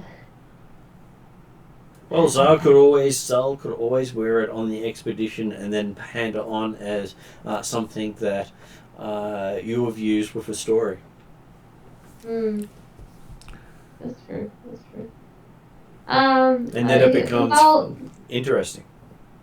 Zal kind of ums and ahs and goes like, with all this travel and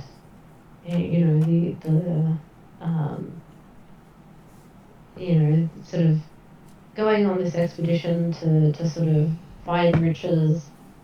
Really, I'd only have so much to spare. I don't think I would have enough to even warrant merit of offending you with an offer. Well, you can say I knock off 200 gold because, well, you're on an expedition. Obviously, you're helping the nation in some way. So let's just call it 800 gold for the item then. I'm sure you can afford that. You look wealthy. Well fed. You have all your teeth. I probably only look healthy and well fed because I have 2 bows, a spear, and a bag of holding on my person, as well as my drift globe and a couple of clerical relics hanging off me. And plus you have that colourful pack animal out there that is scaring away potential customers. This all kind of turns around and looks at Chocobo, probably doing some silly dance behind him. He has that intense look at anyone who seems to be walking towards the tent until they turn around and walk away, and then he does a happy dance. Oh yes, don't mind Chocobo. He's harmless, really. Except he's winning every stare off with his potential customers.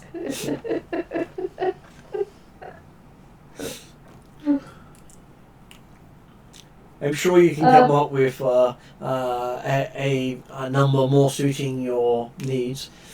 Because, hey, in the desert environment, you don't need as much water when you wear one of these. That is a fair point.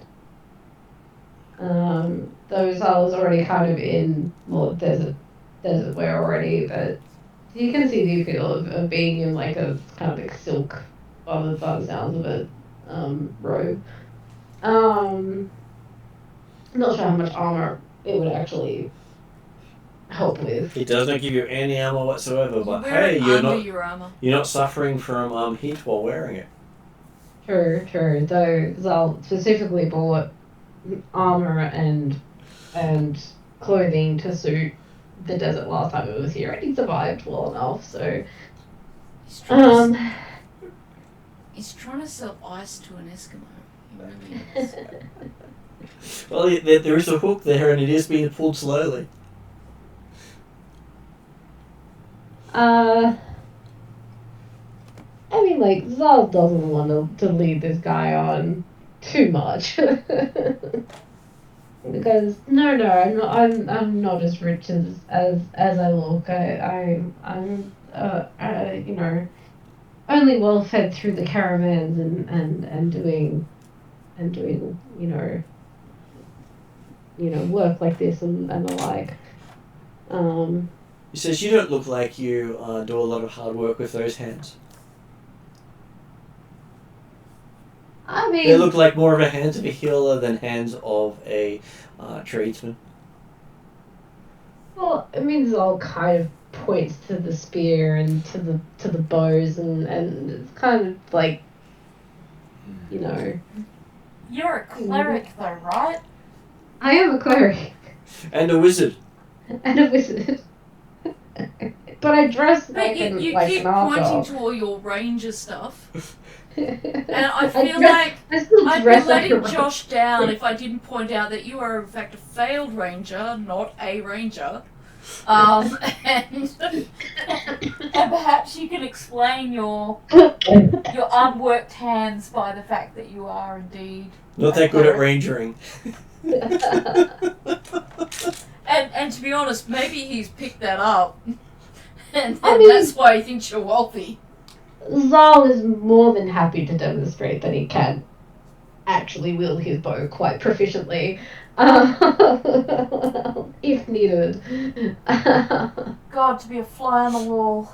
Okay, so you're now stuck in that tent having this long drawn out conversation about wealth and negotiation on prices. And Anton has spent a little bit of time looking for stuff. What was Anton's investigation? I got to 17. You got to 17. Oh, yeah. You sure you didn't want to use your fortunate on that? Your feet? Are we desperate, are we? We're looking Well, for we're also a at the end of the rare night, hard to get so- ice. Okay, item. alright, well, here we go. And you get 3 of them a session. I remember they said Okay, it would be 25 then. 25. That's a bit better. Okay, having a look around, you do find from one of the stalls that they did have something resembling what you had. They found it on a body out in the desert, and not long after they sold it, they saw that the buyer just walked out into the desert right in the direction they found the other body. Okay, okay, what direction was that? That's a Uh, strange story. I never heard anything like that He before. points out off the side of his tent. His tent's on the edge of the town. Does this happen a lot? Do you sell things and then people walk out and die? Well, this is the first time. Okay. Well, We considered going out in that direction, but a sandstorm cropped up not long after, and it's been about a week now since he went that way, and no one's heard from him. oh, what did he look like? He describes someone more Thiatan descent, with that whole haughtier than thou attitude. Ah, fly ashen. No bloody wonder. Oh, good. And he left his pack animal behind and just walked right out into the desert, and I made far more money that day than I have for quite a while. What, did you sell the pack animals or did you? No, I kept the pack animal. It was useful. Okay. I sold all his gear. Sold all his gear, yeah, okay. Well, no one really wants to wear that heavy clothing in the desert. Yeah, no, speaking of somebody wearing heavy clothing in the desert, Description. I did. I asked for a description. But detailed description. What clothes, what belt, what... Because you could do locate object if you have some idea of... I've got locate creature. I can't remember what the requirements are for that. I presume you can't locate dead creature. So... Yeah, I don't know if someone else has locate object. Well, okay, and he went that way, did he? He A went week that way. ago. And his thiation. Anything more you can tell me? Well, he can show you a drawing of the statue he bought. Really? He had done that up himself while he was waiting for. Okay. I'm really intrigued. customers. Can I have a look at it? Well, let's hope it's not a stick figure. He pulls it out, and it is a fairly decent oil painting of the statue. Oh wow! It looks fairly well done. Not an expert level paint job, but definitely a skilled painter. Okay. You don't really want this anymore, do you? He's happy to sell it for 10 gold, enough to buy him more canvas and oils. Okay. Well, deal. He basically shakes hands with you and says, "Good luck if you're gonna try to find that thing." Yeah. He believes it's cursed for anyone who is a little too ambitious or pig-headed. Well, that's pretty much every Phaeacian who's ever been born, isn't it? Well, that's why he thought nothing of it. Yeah. Okay. He was considering going out there and trying to find it and giving it to Phaeacians from then onwards, but that sort of sounded like too ambitious for him and might end up having him get cursed. Yeah. Okay. Yeah. Fair enough. Yeah. And well, Phaeacians Can't kill them all, can't talk to them. No, can't call them all. Can't talk. Thanks very much, my man. Good one. He thanks you for your patronage as you're carrying the picture past Calcrix with a load of nicely wrapped boxes. And Zal looking very harried, but protected by a dancing, menacing chocobo. Okay. I'll obviously see the picture and make inquiries about the information. Yeah, I've got a direction. He went that away. A sketch from your canvas into my book It's at the same time. It's good enough to be able to do a locate object on. Yep. And I will say that as we're now at 11 o'clock. I'm struggling to stay Would awake. you like to add something else? One more thing. Upon hearing Anton talking about it, and upon Sala's advice, I will hand each person who's looking for it one of the sacks from my sack of endless sacks, and tell them that if they come across the figurine, to pick it up using the sack like a glove, and not to touch it directly, so that they don't fall prey to wandering out into the middle of the desert with it and becoming a skeleton themselves. And I'll ask Zal why the harangued sad face.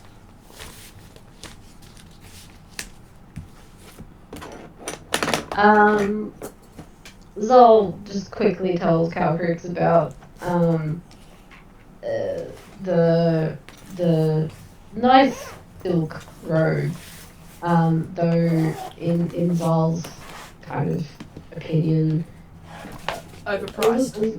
Very overpriced, and thinking of